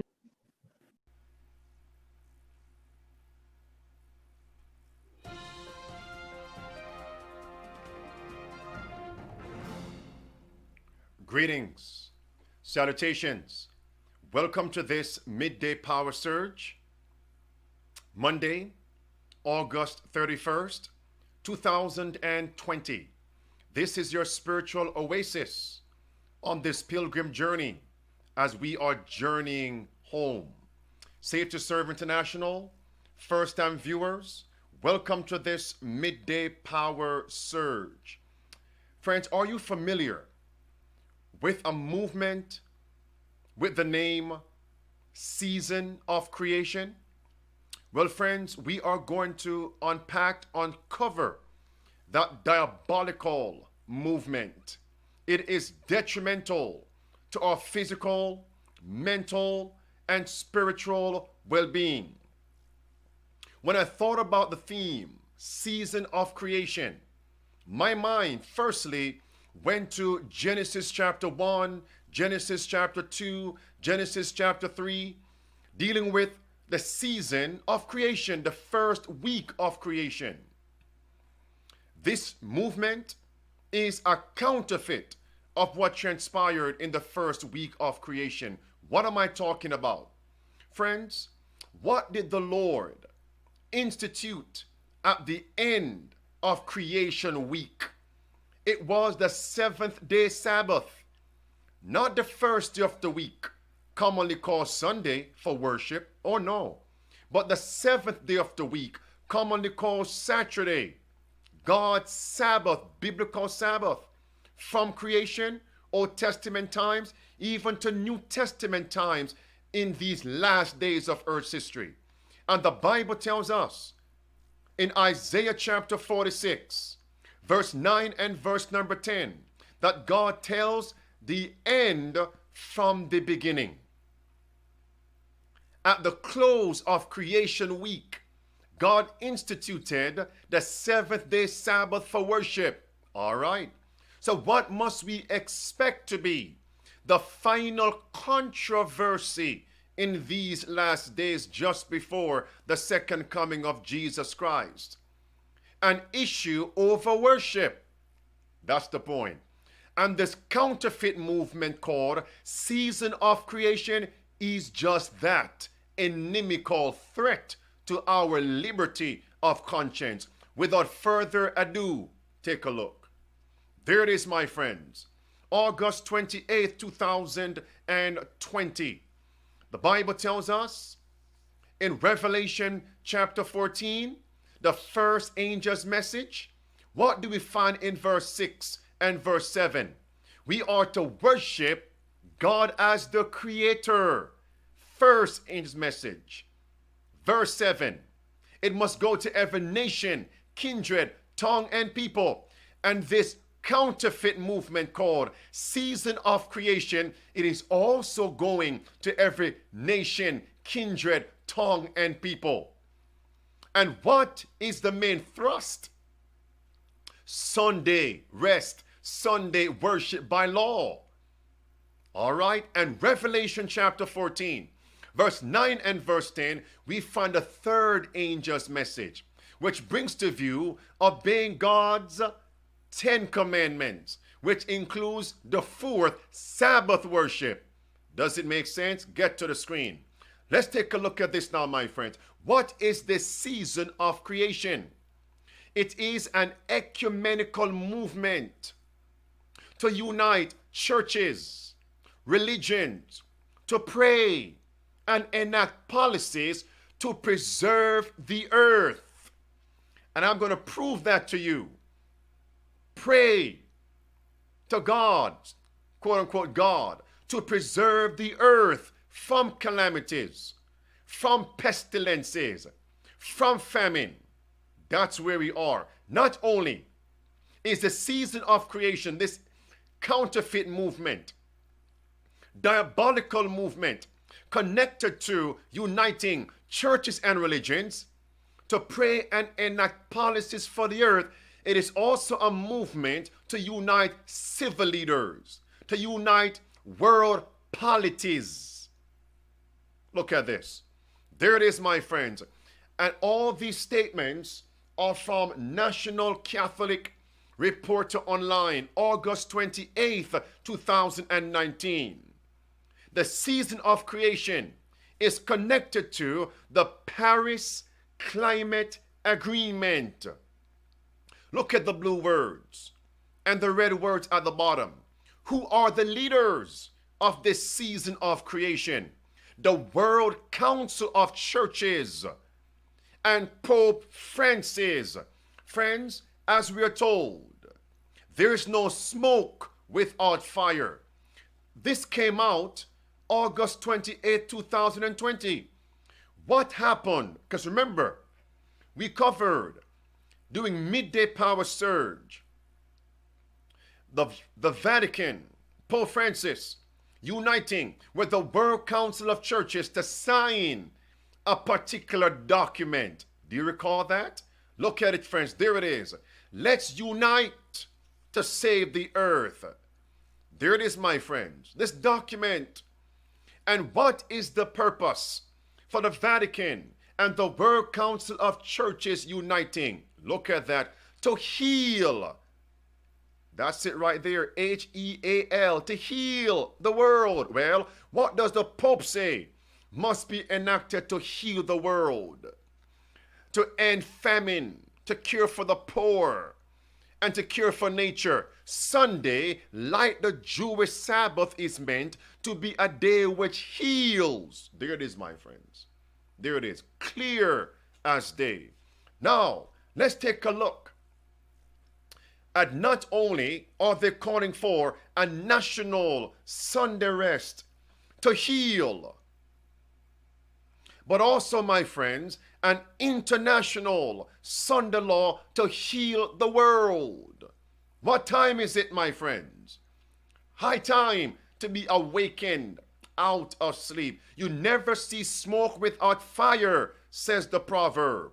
Now, friends, let's take a look at the parties who are supporting and promoting the season of creation. On the screen, you see it right there. The World Council of Churches, the Lutherans, Anglicans, the Vatican. It's clear what time it is. All right, look at this article. Vatican News, August 25th, 2020. What is the headline? Season of creation, Jubilee for the earth. Who else are supporting and promoting the season of creation? Notice, the Conference of European Churches. Do you see it? Not only in America, not only in the Western continent, but also in the Eastern continent. Get back. The Conference of European Churches. It's clear. The Catholic Council of Bishops Conference. They are encouraging other member churches in Europe. This is a global false counterfeit movement. That's the time we're living in, my friends. Let's take a look at the purpose of this season of creation. Friends, look at this carefully. Watch carefully. It says, I want everyone to watch this. The purpose is to unite the whole human family to combat climate change. To unite the whole human family. What came to my mind is Revelation chapter 16, verse 13, verse 14.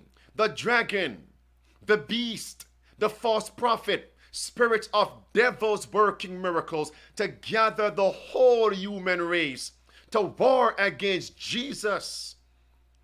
It's a war.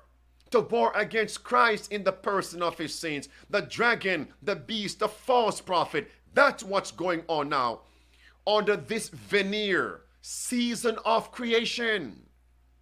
Dragon, Revelation 12 and verse 17 says what? The dragon was wroth with the woman and went to make war with the remnant of her seed, which keep the commandments of God and have the testimony of Jesus Christ. The remnant honors God's commandments, which includes the seventh-day Sabbath and not Sunday worship, Sunday rest by law.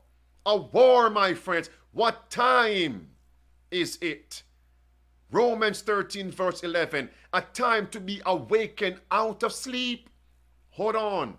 Revelation 17 verse 13, verse 14, you also see a gathering. The powers of earth, the Bible tells us, will give their power, authority unto the beast. Who is that beast, my friends? Look at this. It's the papal power. Volume 7, page 182. As we approach the last crisis. Second sentence, third sentence, red words, yet under one head. The papal power, clear as day. The people will unite to oppose God in the person of his witnesses. This union is cemented by the great apostate Satan. Friends, look at the blue words at the bottom. And this is our mission. We have come to midday power surge. This is our mission. Aggressive, effective evangelism, busy hands, active brains, blue words. It says, the members of Christ's church, we have the power, midday power surge. The members of Christ's church have the power to thwart the purpose of the adversary of souls. And what is one of the primary purposes for the season of creation? Unite religions, nations to enforce Sunday rest by law and then persecute God's commandment-keeping people. That statement says, volume 7, page 182, God's faithful remnant have the power from God to thwart the purpose of the adversary of souls. It's time for aggressive, effective evangelism. Awake, thou that slumber. Awake, thou that slumber. Lest Jesus say, as he said to those disciples in Gethsemane, I have awakened you 3 times now. Sleep on. The crisis is here. The betrayer is here. Last sentence, red words, there should be found no variance among us. Is it clear? And this past Sabbath I showed you Isaiah chapter 8, verse 9 through verse 16. There will be a confederacy taking place. Human fraternity, that's the Pope's document. And what is the driving force? Fear. Christ says, don't fear what they fear. Global warming, pestilences, famine. Don't fear that. Don't unite with them. Fear God and give glory to him.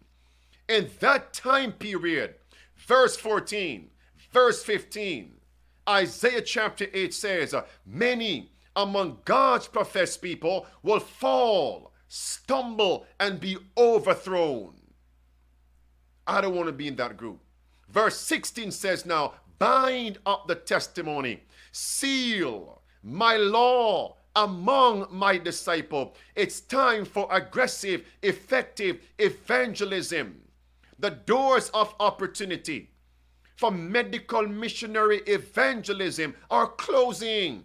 What time is it, my friends? All right. Let's take a look now. When does the season of creation begin? Well, on the screen, September 1st. What is tomorrow? September 1st. This is meat in new season. September 1st through October 4th. I told you, friends, you never see smoke without fire, as the Proverbs say. Season of creation that will bring us Sunday law. September 1st, tomorrow, through October 4th, just in time for the Pope's Global Education Alliance, which begins in October as well. Right there on the screen. And what did the CDC just do recently? Remove the 14-day quarantine. Are you seeing this, my friend? But of course, the CDC did that in August, so it doesn't look too obvious. But it begins in September. Do you see it? And look at this. It drives us back to Sunday rest by law. What, Pastor? The Global Compact on education. And who is leading this charge? The Pope of Rome. Under one head, the papal power. By the way, he said the Global Education Pact rests on Laudato Si. Well, Laudato Si has 6 chapters. The 6th segment of Laudato Si has this title: Ecological Education and Spirituality. All right. In the 6th chapter, the 6th point addresses sacramental signs and the celebration of rest. Sunday rest, Sunday worship by law. What time is it, my friends?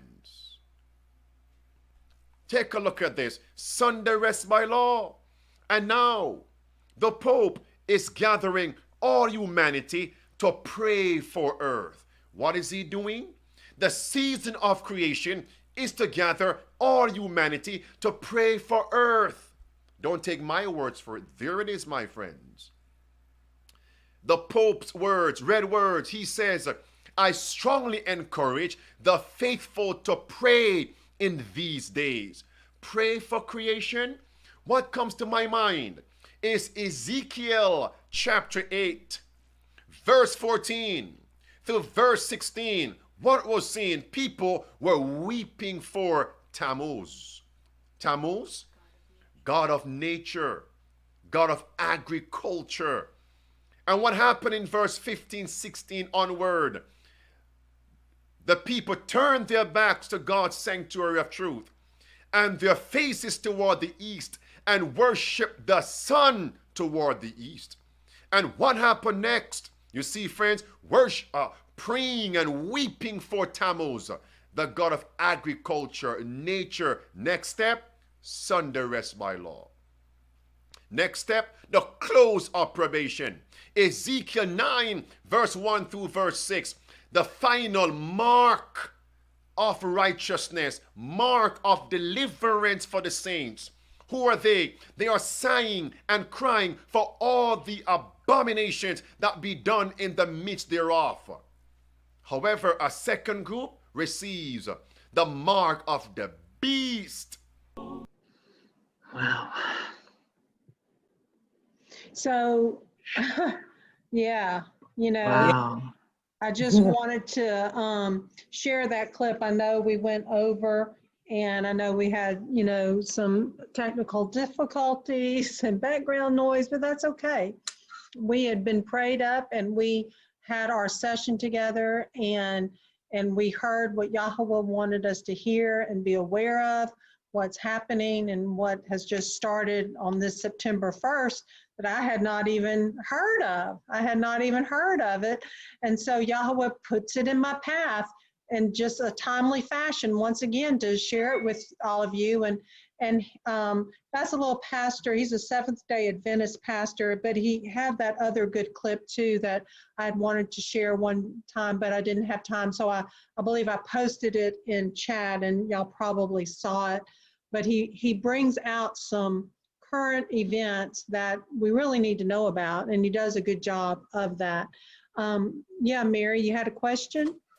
Yes, he's making this a Sunday that we must go to church on Sunday. And it's going to be a law. In the United States, everybody's got to go to a Catholic church. He's promoting Sunday as the day of rest and worship. Now,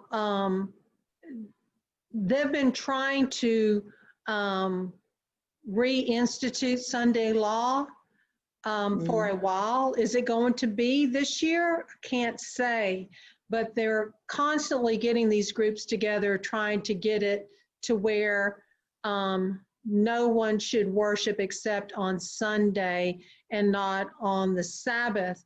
And the same thing is coming through with the Noahide That's not going to laws. work.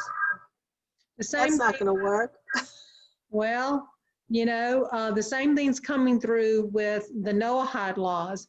Those that are putting that forth, they want to worship on Shabbats, but they want the Goyim, which they call us, because they have their own definition of who a Jew is and who is not a Jew. They won't let the Goyim worship on Sabbath. They can worship, the Noahites can worship on Sunday. So I used to go to church every Sunday, so that wouldn't even bother me. Actually, I never worshipped on a Sabbath. I worship every day, so what is the difference really? I pray every day. yeah, we understand that, and most all of us on this Zoom do worship every day. But at the same time, as we gain knowledge, Mary Beth, most of us also had used to worship on a Sunday. But just the name in itself tells us that it glorifies Son God worship for Sunday. So when we find that truth, then we're responsible for that truth. And we know that he would rather us not worship on Sunday, but worship on his seventh day Sabbath, which is not a Jewish appointed time. It's his appointed time with his bride. And that has been one of the great deceptions for a long time. So that is the goal. And standing firm for Yahweh, we should want to worship on the Sabbath and not on Sunday, and not be forced to worship on Sunday. So it is a big deal. They don't want people to think it's a big deal, but it is a very big deal, because that's changing the 10 commandments. And no, believers don't do that. The enemy does that. I was reading on this site, he's been doing the Bible for 40 years, and he said that we actually shouldn't follow the Old Testament. We're really with the covenant with Yeshua in the New Testament, that the old one is broken and now we should follow the new because we are under Yeshua's covenant. That is another deception, that it doesn't matter if they've been preaching for 80 years. Yeah, he names all the bad sites and all, like Joel Osteen, which I don't like, Joyce Myers, like how they're false and they're not preaching the truth. His new covenant in the New Testament connects us back to the promise of Abraham in Genesis 12. And it connects us back to our original marriage covenant in Exodus 19:5 through Exodus 24:11. So all of his word makes sense together. From the beginning of his word to the end. You don't understand the end of the Bible unless you understand the beginning. Right. You will know the end from the beginning. That's why when studying Daniel, we're understanding what is happening in Daniel, so we'll understand what's going to happen at the end. So all of his word is inspired and is used, and none is excluded. Even the book of the law serves its purpose to help us understand who Yahusha is. Not that we're under the book of the law anymore, we're under his covenant Torah. Right. But the book of the law section still gives us great information. Right. Yeah. Well, some things I agree with and some things I don't, but that's just... It's a process, Mary Beth. I mean... I'm Catholic, so I don't agree with everything, but I'm not a First Advent. I'm not a Jehovah's Witness. I don't believe what they say in some of the things. So I believe in what I believe. It's fine. Everybody has their own beliefs. And everyone always claims to be that they know the right way and they know the right religion and they know that it's all over the place. I searched all over the place and everybody claims that they have this is right and that is right and who's right and they're wrong. Yeah, understanding who Yahusha is and understanding the Melchizedek priesthood, we understand now that we are part with him through faith, through belief in a relationship with Yahusha, and it's not Definitely. about religion. And No, I have a relationship with him since I'm young, so it doesn't matter. right, but No one can take that away from me. frees us from the religions that we all came out of. It Right, frees us from Baptist, Methodist, Catholicism, right, because those are blended religions that blend pagan beliefs with truth. So why would true believers of Yahusha want to participate in religions that blend pagan worship with true worship? right. It's, But yeah, I think people don't think that they're doing that. It's not in their heart to think, oh, I'm worshiping on Sunday absolutely, you're because it's a right. sun god. I don't That's believe that. right. Yeah, That's Mary Beth, nonsense. right. That's, most of them don't understand that. Yet, when they search deeper, they will understand it. And when a person does understand it, then that person is responsible for that truth. And Right, we should change our ways to worship him the way he wants us to worship him, not the way man has taught us to worship him on right. Easter and Christmas and even Still celebrate Halloween. those. You Yeah, know, I just I don't believe I'm serving up on Easter a goddess of Easter. I'm worshiping Yeshua, Jesus, and I love him with all my heart and soul. I'm not worshiping anything else but him.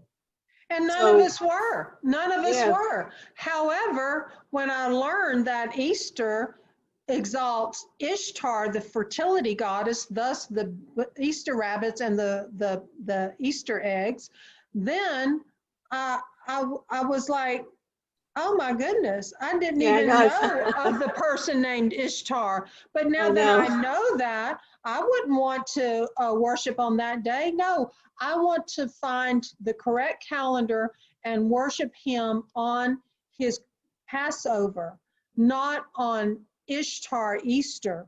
So, Right, so these things are very important because they're his Moedim. Those are wedding rehearsals. You know, if he told us to show up on Tuesday for our wedding rehearsal, would we show up on Friday? You know, I mean, we right, want to be in the right place at the right time because he's going to act. He's going to move. He's going to come again on these right, Moedim, which are very important. So it's a process, Mary Beth, and we all go through that. We all do some of that self-reasoning. Well, that's not what it means to me, but we have to understand it doesn't matter. It doesn't matter what it means to us. It's what does it mean to him.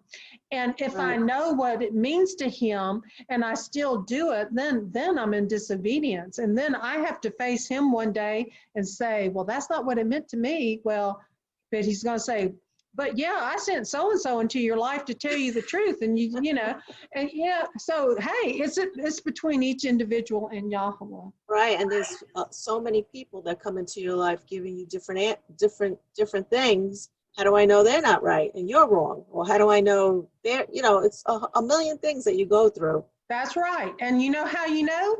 You go to his word and you I say, just is know this the what his feeling. word says? And I can tell you what that preacher guy told you is not what his word says. So then I can throw that out. Yeah, any you could throw out everyone, really. There's so many things Well, online and this and that. It's crazy. yeah.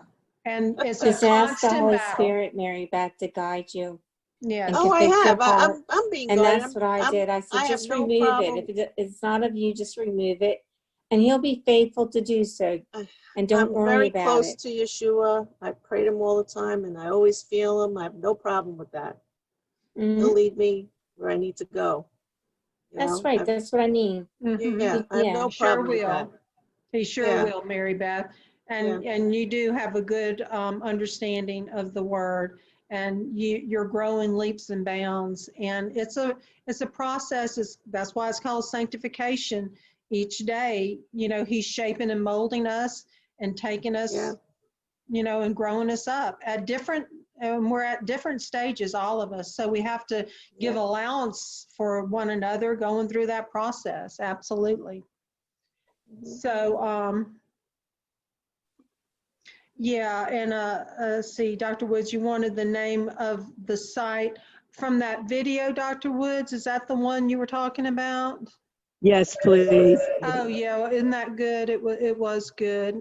He did a good job. It was good. I would like to say to Beth, because I grew up Catholic, and so I know how she feels in some places, especially when you have different people that break the word down and they interpret the word differently.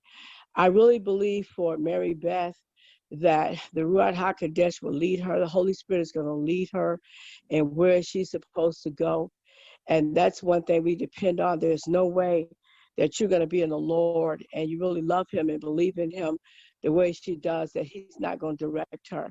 It took a lot for me to get through some of the things that I got through, because some things is just instilled in you and it becomes a part of your tapestry. So it takes Yeshua to really direct her and lead her. And sometimes when he does that, we don't always understand. But if you would go to him and say, I don't want to be deceived and I want to know the truth, I promise you, Mary Beth, he'll lead you. I always say that. Yeah. Always. So, he's just leading me wherever I go. Did y'all make the connection between how Esau is rising? Did y'all make that connection? Yes. Okay. Because, it's been through putting these Daniel studies together that I really see Esau, whereas I never fully saw him exactly, but it became much more clear putting these together. I'll tell you, that video is like really, it just amazes me. Like, and when the thing that was going around really fast around, was that people? That's people. Yeah, that's people. Yeah. Seen that on TV. Wow. And they go to that rock or something that's in it that was given by, I forgot what it was. I saw a whole show and they want to touch the rock that's encased in that black thing. Yeah. It's Yeah. strange, but It just amazed me. I'm like, wow. yeah. Betty, you had a question or comment? Yeah. Am I on? Yeah. Bill Cloud, I believe it was, put out a book one time called Esau Rising. And I had read it. And if I remember correctly, I don't think I'm getting it confused with somebody else. I think he had believed that Mecca was the Mystery Babylon. But and I've always kind of kept that in the back of my mind. But after tonight's presentation, I don't believe that anymore. I mean, I've just been able to just say, okay, that was something that somebody thought, and I could understand why he would come to that belief. But yeah. Anyway, yeah. Thank you for tonight. Okay. Bill Cloud did do that. Bill Cloud did that, and that was many years ago. I think it's like about 4 years ago, wasn't it? Oh, at least, yeah. Yeah, well, the revelation comes and things are obsolete. I mean, yeah. All you can go by is what the revelation you have at that time, what you're looking at and what's happening, Right. Yeah, Satan and Hasatan is a deceiver. So, I mean, but the picture's getting more clear. Yeah, definitely. Because I didn't see I didn't see the seventh beast as Israel, present day Israel, those ultra Orthodox Chabad Lubavitchers that say they are Jews and are not, that are implementing the Babylonian Talmud, that advocate beheadings for even saying the name Yahushua or Jesus the Messiah. Until our studies in Daniel, I had never identified clearly the seventh beast as being them and reigning for a little while. But in this process and in all the things that we've been shown recently, and understanding, which I have really gleaned out of this study, is understanding the definition of a beast kingdom. And the beast kingdoms are those that have enslaved his people and have occupied the land. And with those definitions, I see them, and I don't know, y'all don't have to agree with me, but I see them as that seventh beast that will rule for a little while. And then that Esau, Islamic, multifaceted beast, inclusive of Rome, because the iron goes all the way to the toes, that conglomerate beast is in Revelation 17. I definitely see that as the eighth beast that will rise. And then there you go. There you go. Well, and the Jews who say they're not Jews but are of the synagogue of Satan, I mean, it's mentioned twice in Revelation, so you know that there's importance there. And I know I've always wondered, what is that all about? And so it was really, it was really good to find out what that meant, because I'd had a gentleman one time speak against the Jews, and I thought, well, he didn't clarify who he was talking about. And so I was kind of taken aghast, but now I understand. Yeah, that's why I always try to say, when I say Jews, I always say those that say they are Jews and are not. And I'm so glad you brought that. Do you mean the ones that live in Israel? They're not the real Jewish people? Those that are of the Chabad Lubavitch sect, okay, that are ultra Orthodox, that are in the leadership and the government realms, that are pushing the Noahide laws, or those that say they are Jews and are not. There are true Jews in Israel. There are true Jews, all over the earth. And many of the true Jews in Israel are actually the Palestinian farmers that were pushed out of a lot of their lands. And now this 1948 declaration of, Israel as being a Jewish state, whereas the Bible identifies Jews are those that have been circumcised of heart. So if they want to be technical, we are Jews because we have been born anew, we have been circumcised of heart. But back to what Betty was saying, that's a very good point, Betty, because it was the church of Smyrna and the church of Philadelphia. Those are the ones that those that say they are Jews and are not come after. And so that makes also good sense that Smyrna and Philadelphia are part of the two witnesses as well. Yeah, that's a great point. Yes. And it's the same spirit behind those that came against Yahushua himself. It was those that said they were Jews and were not. Many of them were Edomites. I don't understand how they could, all of a sudden a new beast comes out and they're going to worship him. How could you worship a man? I don't understand people. You know he's not God. He's Why going would you to worship him? He's going to come as an angel of light, and many people are deceived by Christian Zionism. They are deceived, thinking that the people that are in Israel right now, birthed, quote unquote, in 1948, they believe that they are the true Jews, whereas, and they usurp the name Israel. Believers are Israel.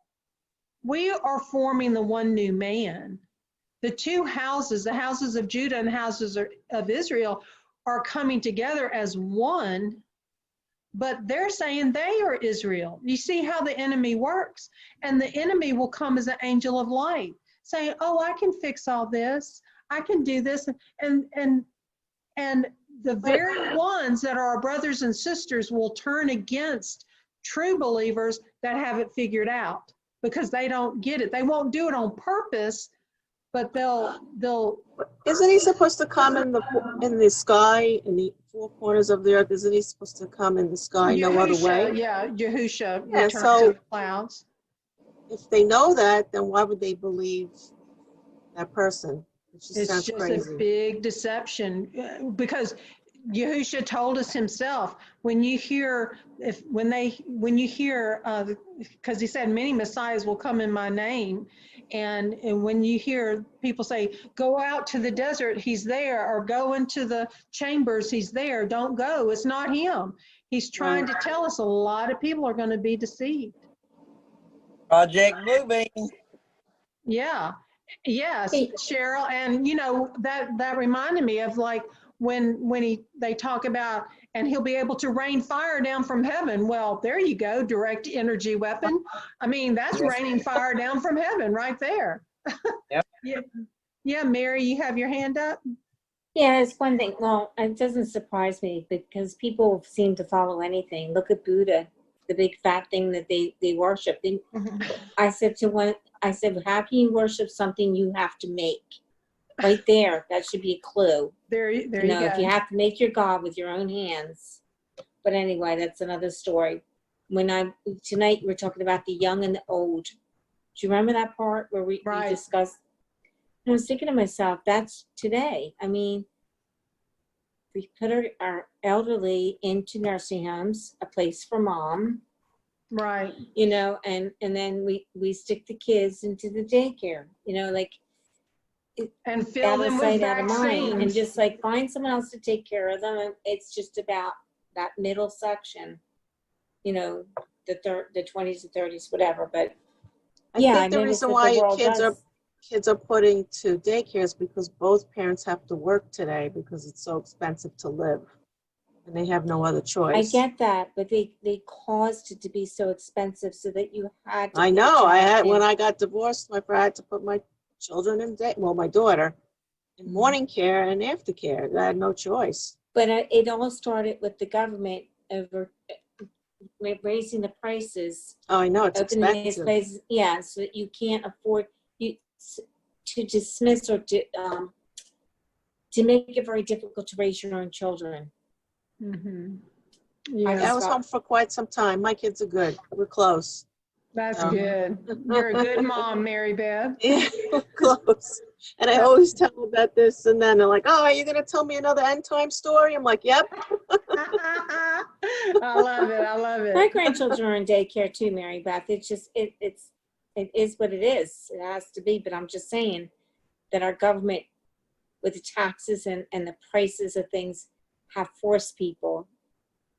Yeah, it's very expensive. Divide and conquer. Yeah, divide and conquer. And yeah. Right. Sharon, you have your hand up? Yeah. When you were bringing up that verse, Matthew 24:26, and it just kept coming to me a lot, and I was going, what are you trying to tell me, Abba? And it was about Yahusha. He's talking, he's saying, if you see me in the desert, don't believe it. If you see me in the upper rooms, don't believe it. And so he was bringing that to me because I look at a lot of the things that are going on in the world today, and they're all just everything. I said, how much evil is evil? Because I really don't understand a lot of evil, but now I do. Over the years, he's shown me many, many things, you know, and some of it's really gross. But anyway, so what he's saying is, Sharon, that over there in the desert is evil, and that up in the upper room is evil. Stop looking. Come back to me and stay with me. Don't be looking at all this evil. That's true. And Always so look to I him. thought to myself, okay, so enough's enough is what he's saying. Because no matter how much you learn something new and new and new and new, how much do you need to know? Evil's evil. Yeah. You see what I mean? Good's good. Mm-hmm. So I just wanted to put that out there because, like, I thought, okay, there can't be any more evil than that. And then 3 more things came. And I was like, so he brought me that verse. And then the other thing was yesterday or so I had a video that came in. And anyway, I started thinking about when he was talking about the man, his number is 666. Actually, that spirit is the It's one Nero. which they put, like we put Yahusha on the throne of our hearts. He's in our temple. What they have done is that Satan has allowed them to put evil on their hearts, and they are the throne. So man is actually 666, and he is the evil of the expression of Hasatan.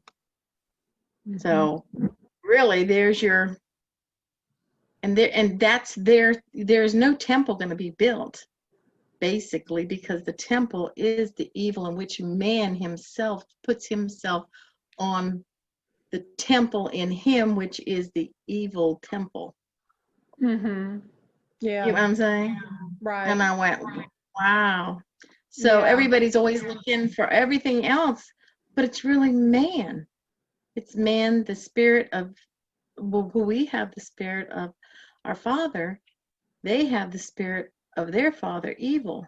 And they have put their self, narcissist, loves herself on their own throne, which is all they know is evil. Right. So that's all. So. Yeah. Very good. Yeah. It's easy to love Jesus. That's it. Yeshua, God. Yeah. It's easy to love them and be with them. It's And not it's difficult. always, yeah, and it's always good to focus on his word and Yeah. I speak mean, a lot of words of people will life. just, yeah. Some people just. Well, there are people that are appointed as watchmen, but I'm one of these people that grew up with not a lot of what some people have put up with evil.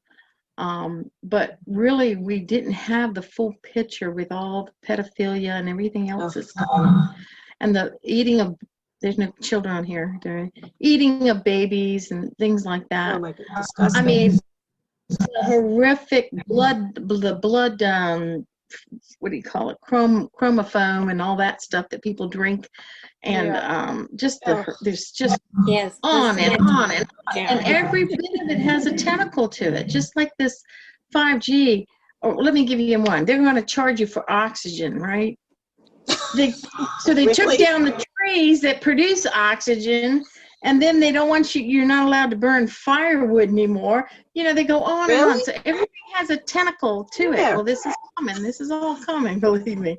So, I mean, because it was in the Obamacare that you couldn't burn firewood anymore. There's lots of hidden things in these things, you know. Ridiculous. So there's like, all this stuff kept going on and on and on, and I was like, what's next? You know, just like the pandemic and the 5G, and then the lack of iron, that if you get the 5G, you don't absorb iron. If you get the 6G, you don't absorb iodine. It goes on and on and on. It's just forever. The destruction of y'all's children. And, trying to wear down the saints, and that's like you said, Sharon. You know, our goal is to stay in His Word and block out the noise of the world and focus on Him, and know just enough about what's going on around us to correlate it to the prophecies He's already told us about.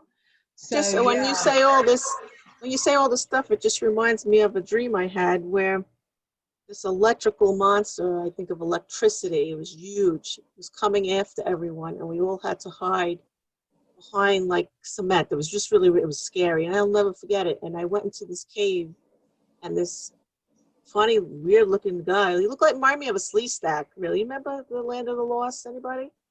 And he stuck his hand out, and he actually was using mind control. It was red, and it shone right in my face, and I ran, and he shapeshifted into this panther. I just feel like mind control, that's what they're trying to do, is to control everything you say and do. Mm-hmm. You know? Yeah. And that's what they're trying to do. Yeah. And That sounds Satan like a wants to significant dream. copycat. Satan wants to copycat our Father. What does he do? He's Mhm. all knowing, so he wants to be in your mind. That's right. That's his last frontier, is to try to get into our mind.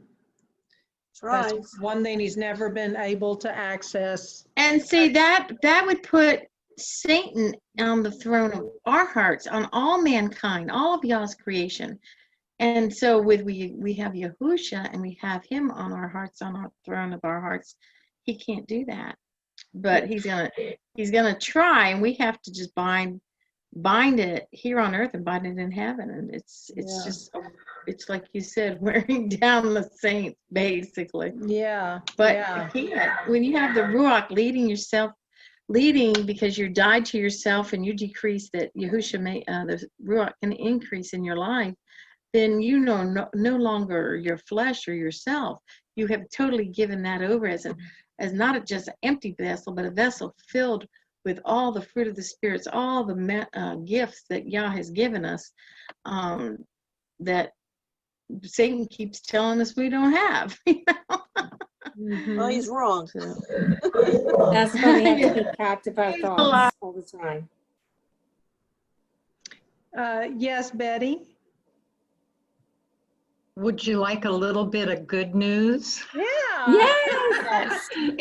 It's kind of on the bad side, but it's good news. I saw a clip of a teacher that was complaining about doing school from home on the computer because he says now the parents will be able to see our brainwashing. Oh, wow. I thought, you know what? That's not a bad idea to have. Right. Yeah, I thought that was kind of, I mean, he came right out and said that. It was recorded. Yeah. Betty, this is my good news. Keep it in your heart and mind. That's my good news. Yes, indeed. And Cheryl, you had your hand up? Yeah, going back to that supposedly good news, there are some states that are requiring the parents to sign that they will not interfere or participate or even look at the curriculum that is being taught to their children No way. on computers. Yes, it's in legislation. I can't believe it. I would Well, not sign that. I wouldn't either, but then I don't wear a mask either. So We have to wear them, and I'm going to be driving a school bus, so have to wear a mask. Or someone will call up the bus company and say, that bus driver wasn't wearing a mask. And But what did we do just it. talk about? Oh, Mary Beth, you Let 'em weren't here. come. The pandemic's been over since August 22nd, Mary Beth. I know it's only 1%, but my mother's doctor just told her that you better do all your blood work and anything you have to do, because by the time the winter comes, because it's flu season, the COVID-19 is going to come brand new, and it's going to be really bad. And my sister's a teacher. She has to wear a mask and a shield. She said her room was taken apart, and she's in this place with no windows, and they changed the whole thing around. I go, what? They do that? That's so silly. They did it. Well, Mary Beth, the pandemic has been canceled. So there was only like out of 9,210 people, only 6% of that was COVID. The rest of it was old age and things that were actually common cold. So really, they have lied to us, Mary Beth. I was watching, I guess it's about the flat earth, whatever thing, but they had something else on there about, I don't really know much about it, about they're trying to use COVID and other things to take you away from what's really going to happen with the change of the earth and what's happening. It was like a whole big thing. I can't say exactly, I can't memorize what they said, but I was just watching it. You know, I was just Yeah. like, this is like crazy. Yeah, and it's really mocking y'all's people because they want to have everybody put these masks on so they'll have reduced CO2 emissions. They want the sheeple to breathe in their own CO2. So, I mean, it's just a sick, twisted, you know. And also the 6 foot social distancing has been proven that it is the ideal space to use computers for the facial recognition. Oh, really? Yeah. Yeah. I've been It's to my friend's all- party. Nobody all had masks on. We're fine. All part of their plan. Who knows? It's crazy. Y'all No, what are- it is see, AI can't see the face. Okay. So what they're doing is the mask is helping them to see your movements, the way you talk, the way you move, whatever. It's picking all that up because it's not developed enough to pick up your face. Your facial expressions are so quick and so fast that it hasn't developed that part yet. So, and it doesn't understand. Like, look at my face. It's constantly moving. The mouth, the mouth is constantly moving. So it's kind of like it can't pick that up yet, but it can pick up everything outside the image of your body, the way the way you maybe move or whatever. Well, don't So they do that that's what China with heat? They see all their people. it's collecting that right now. So My sister lives in West Virginia, and she told me that Rite Aid is now doing the face recognition as you come in for shoplifters and things like that, so they can recognize your face every time you come into our store at the Rite Aid. But Wow. again, that's why they want the 6 foot where they can get you individually. Where if you all go in there together, they can't. They want the 6 foot apart where you can be recognized. But see, AI can't take a group of people. It can't understand that. The 6 foot apart, like Cheryl says, is so that they can figure it out. They haven't got there yet. So when somebody's walking into the store, get up real close behind them. Don't let them know that you're there. Yeah. It can't handle all bunch of people. It doesn't know how to handle that yet. And also, have y'all seen the fairly new 6 foot? It has a 6 at the top, a 6 on 3 sides. It's this triangle, 666 for the 6 foot. What is that? What's a 6 foot? 666, mark of the beast. No, I was like, why do you call it the 6 foot? Yeah, they have the 6 foot social distancing. Oh, but okay. It's arranged in a triangle, and it just says 6, 6, 6. I mean, and see, they look at us as the beast. I think the word is human. I think is what it is. The word human means beast. So we're the beast. And so they call it the beast system. The beast system's for what? I guess. What stuff is down and what's black is white. Yeah. That's right. And what is good is called evil, and what evil is called good. Better for sweet, sweet for bitter. I mean, you could see it on TV with all that's going on with the riots. They allow all those riots, but yet you can't go to a funeral, you can't go to church, you can't go anywhere. But they allow all the riots, and that's okay. It was all right for them to do that. If you watch That's TV, what we should do. We should go to a church and pretend that we're all having a riot inside of it. On a Saturday. A lot of this COVID thing was so that they could go into the churches and the schools and all the buildings to put the 5G in. Yes, ma'am. I have 5G. That was all this was about. See, the 5G is COVID. That's the pandemic. It's not this other thing they're talking about. No, I have 5G. It's just a strength and, They're millimeter waves. Who knows what else they're doing? Mm-hmm. Just so many things that they do. It decreases your iron. And I also think in many ways, Yah protects us in ways that we're not even aware of. I think so. Because Well, when Libby, what's happening is because we are eating properly, a lot of your iron are in your green foods. There you And I think go, Sharon. Joe Embriana said it's also in black olives. The black olives you get in the can, you drink that, it Yeah. has iron in the olives.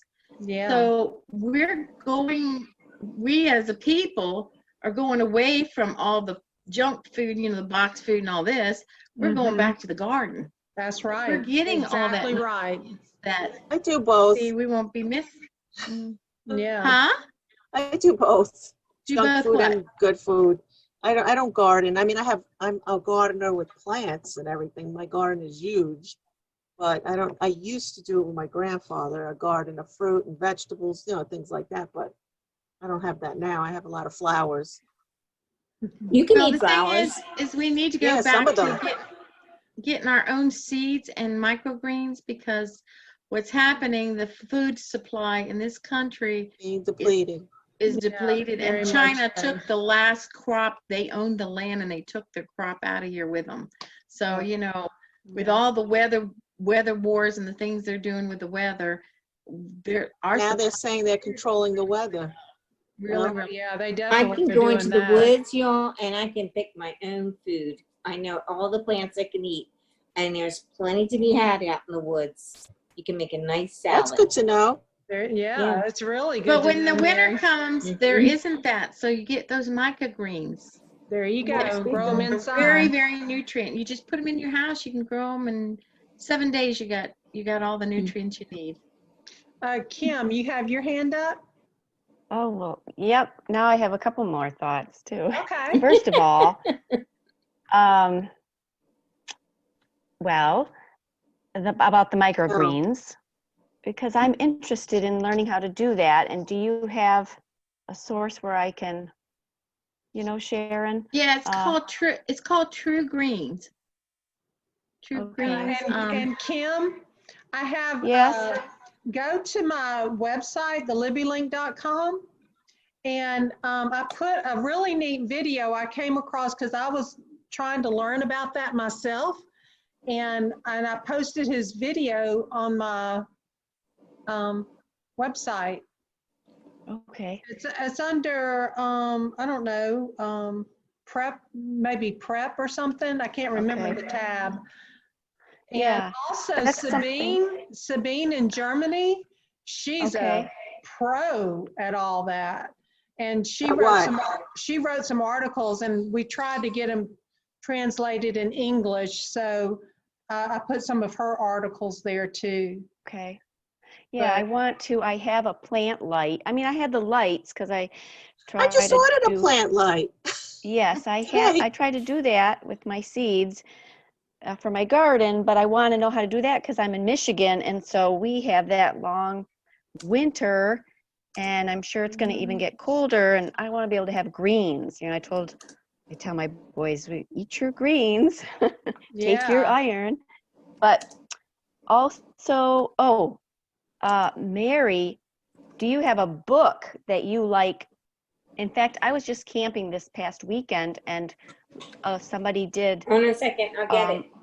a presentation. Yeah, they did a presentation on foraging, and I've learned about a few things, but I'd like a book so I could identify, and then, because I know I have stuff out in the backyard in my property, and I know about dandelions, but, just let's see that one. Oh, okay. Health, Can you read it? yes. It's called Health from God's Garden. It's herbal and- remedies for glowing health and well-being. Maria Treben is one. Maria. Okay, because I'm thinking, it'll be good to have books, right? We need books. I have a lot of them. Oh, look And at all it tells that. you what Oh, you that's have. true. What you can, here, Oh, edible that- wild plants. That's a Okay, good one. the girl had that book. And Who's that by? Who's that And by? this one, Lee. Color pictures would be good. Lee Allen Peterson. But I was going to say that this particular book is East Central North America, but you can find whatever area you're in Right. with this person. Oh, I see. Okay.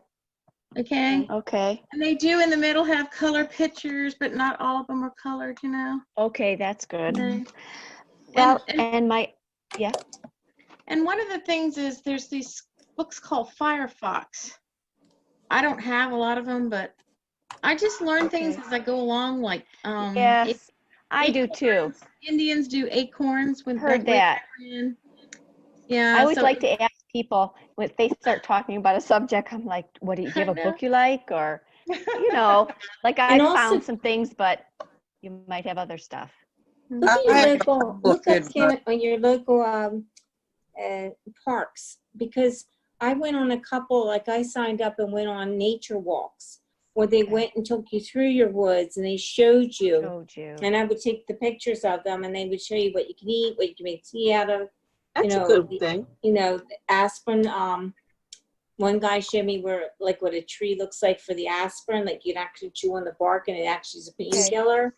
And the witch hazel tree, I can, you know, I recognize that, and so I know to get the witch hazel, and I can try and make my own witch hazel. So we're all coming to your house, right? Yeah. Okay, Could I have all the and meds? plus, I have an older sister to refresh my memory because she's really good at all that stuff. So yeah, and find somebody that Okay. take you on a nature walk. Well, my other question was, Sharon, you mentioned August 22nd that the pandemic was over. Did I miss? Were you talking about something earlier? Yes, or- it was What do you over, mean and by they that? didn't. They did not announce it. They I think they were trying to hold out to September 1st for some reason, but it was over. It's the CDC put it out August 22nd about their findings, how many died within the United States, and how many were, like, most of them were like 85 years old. You know, they were what was it? 85% were older, is I guess what it was, and 6% or whatever was from the COVID, was a common cold. So the thing was is whoever had weak immune systems is why it happened. You know, so yeah, it's over, but they're not going to tell you that. Why Yeah, my should cousin's they? They've husband been died. controlling everybody for how long? You know. Yeah. I mean, they got They the want to paper. wait till the election's over too. That's true. They want to get that election in there, right? Yeah. Mhm. Okay, good. Thanks. Yeah. Oh. Well, Kim, I have a couple of books that you might be interested in. Yes. The first one is The Lost Ways. The what? The Lost Ways. LOSTWAYS by Claude Davis. And the other one is The Lost Book of Remedies, also by Claude. Oh, yeah, I think I saw that. I have a lot of books, like, I think I have Could you 4 of them with repeat that all again? plants and stuff. Can you put that in chat for me, Libby? Oh, the lost. The Lost Ways. Lost Ways, and the Lost Ways, and the Lost Medical Book of Remedies. Book of Remedies. There you go. Book of Remedies. Okay. I think I have Claude that one. Davis. Book of Remedies. Claude Davis. Yes, from askaprepper.com. Well, I can garden and I can. So That's I got good. that done. That's very good. Well, but Yeah, my Have sister said she had a hard time finding the cans to can. She said there was yes. it took her a while to find somebody that would order them for her. Amazon. You can't They anymore. were sold They're- out. Was she? Yeah. So Well, I will actually, tell. even the lids are sold out. You can't find them. Yeah. She finally found You can an order online place where they had a reusable lid. Mhm. There's a reusable lid called the TATTLER Tattlers. They're reusable. My neighbor was telling me about that, and you can use them up to 5 times. Wow. But you know, a real praise was the other day I was cleaning through my canning stuff to kind of, I found something a box I forgot about, and I found a whole bunch of lids, and I just thought, oh, praise you, yeah. Thank you. How You just long does it provide. last? He How just long does the food provided. last in the Huh? the cans? How long does the food last in the Oh. cans that you do? Well, I'm not an expert. I know they at least last a year. That's Anybody, better than Well, one of the things Some- they used to And if do. you're real hungry, 2 years. 2 years. Some can last more, but I The don't one- have a pressure cooker. So I haven't done meat, you know. I need to learn how to do that. One of Or the thing- low acid foods. What the Yeah. next Oh, expiration date oh. anyway? I have water that lasts 30 years. It's in cans. I bought it case. Well, all canned stuff is acidy, so it doesn't matter. But the thing is what they did prior to canning so that you can save your electricity and you don't have money to pay for that is they used to do it outside and they put sheets around each one. Okay, but just put that away too. What a lot of times way before that, they used to take, you collect your old jars. I've been collecting old jars and putting them under my trailer and keep the lids in the house, right? And what you do is you go and you get cabbage and carrots and beets and stuff, and you put them in the jar, and then you put water on it, and then you cover the top of it with a piece of cabbage lettuce so that the air's not getting to it. And you cover that, make sure it's covered, and you put the lid on it, and you set it aside for like 7 to 10 days, and you it ferments. Yeah, Salt, I heard that. salt, Okay. right? Yeah. Oh yeah, and the salt, and Yeah. it ferments. That way, you know, you actually have a probiotic every time you eat it. Yes. You know, because it's going to be expensive for electricity and all, and so to have food put up, you know, that's going to last, that's not going to go bad. That's just not Yeah. going to go bad. And if you don't Also, have we got to get the cans and you put a string in it, and you string it to the next person and you talk. and if you don't have salt, you use lemon. If you have lemon, Oh, okay, you can use lemon in canning too. I didn't know that. It's like alkalines it, you know. No, I've never made that. I actually bought the thing to make that cabbage thing, and I never did it. Just Well, you don't need to have a cabbage thing. You just use regular old jars. Recycle the jars. yeah, I You know, was starting to gotta keep burp those it jars, but then I threw them every all day. out. I'm like, what am I doing with these? Yeah, And then and when you do it, you want to take a stick and you put down into the cabbage and all to get all the air bubbles to come up. Okay. Mhm. I have never done it yet, but I have a head full of knowledge. God said to me, Sharon, I kept going. I was 57. I said, Abba, I went back to college. I'd never been to college. I wanted to see what it was like, and I didn't stay long. I stayed for 2 semesters. That was good enough. But anyway, I said, Abba, I'm 57 years old. I don't think I can do this. And he said, I gave you a brain, use it. And he has given me an awesome memory because I don't like to write. So I memorize everything. I like to write. It makes me remember. I took reading and speech from 3rd to 8th grade. I'm an undiagnosed dyslexia. My father was dyslexic, but I never claim anything. I just keep going. I mean, why should I claim something when I can do just as good as the next person? So, and I didn't want to go back to college. I was on the dean's list, but I thought that was so boring and programming and conditioning and I just couldn't stand it. I just couldn't stand it. I had to get out of there. Yeah.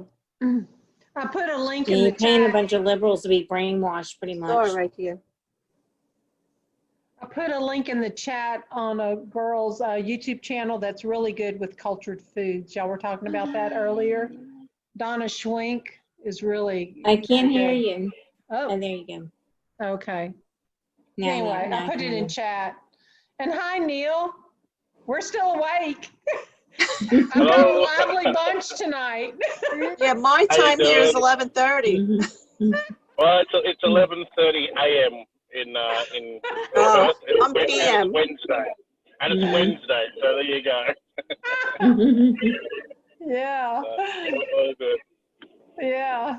There's a lot of energy tonight. I've only just joined, so I didn't really hear anything. But yeah, So I Yeah. started my day a bit earlier. So I just got out of a client meeting and I'm driving home on the freeway, or about to get on the freeway, and it's about a Getting ready for 35-minute bed. drive. No. I work from home as well as an office in the city. So it takes me about 45 minutes to drive when it's not peak hour traffic. About an hour and 15 if it is. So it's always good when there's something on that I can join into for that trip. Yeah. Well, Well, I go pick my run tomorrow. Wish me luck. Hopefully I get the run I want, my route for my bus. And then we start school the 8th, supposedly. Mary Um, Beth, I don't believe in luck. That's the world's way. We'll pray for you, Mary Beth. How's that? Thank I'd you. rather pray. Thank you.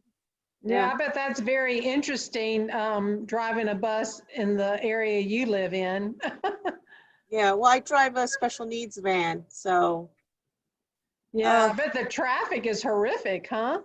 yeah, especially with last year, my run was like 41 hours and it was back and forth, back and forth, back and forth. I don't want that this year. They added extra to my route and it was like too much. It was like, because they don't have enough drivers.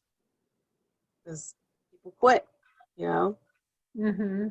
So hopefully it's not 41 hours. I mean, the money was good, but it was just too much driving back and forth to the house, to the school, to the house, back and forth, to pick up this, to that. I was like, oh my God, I can't take it. It's just too much. Yeah.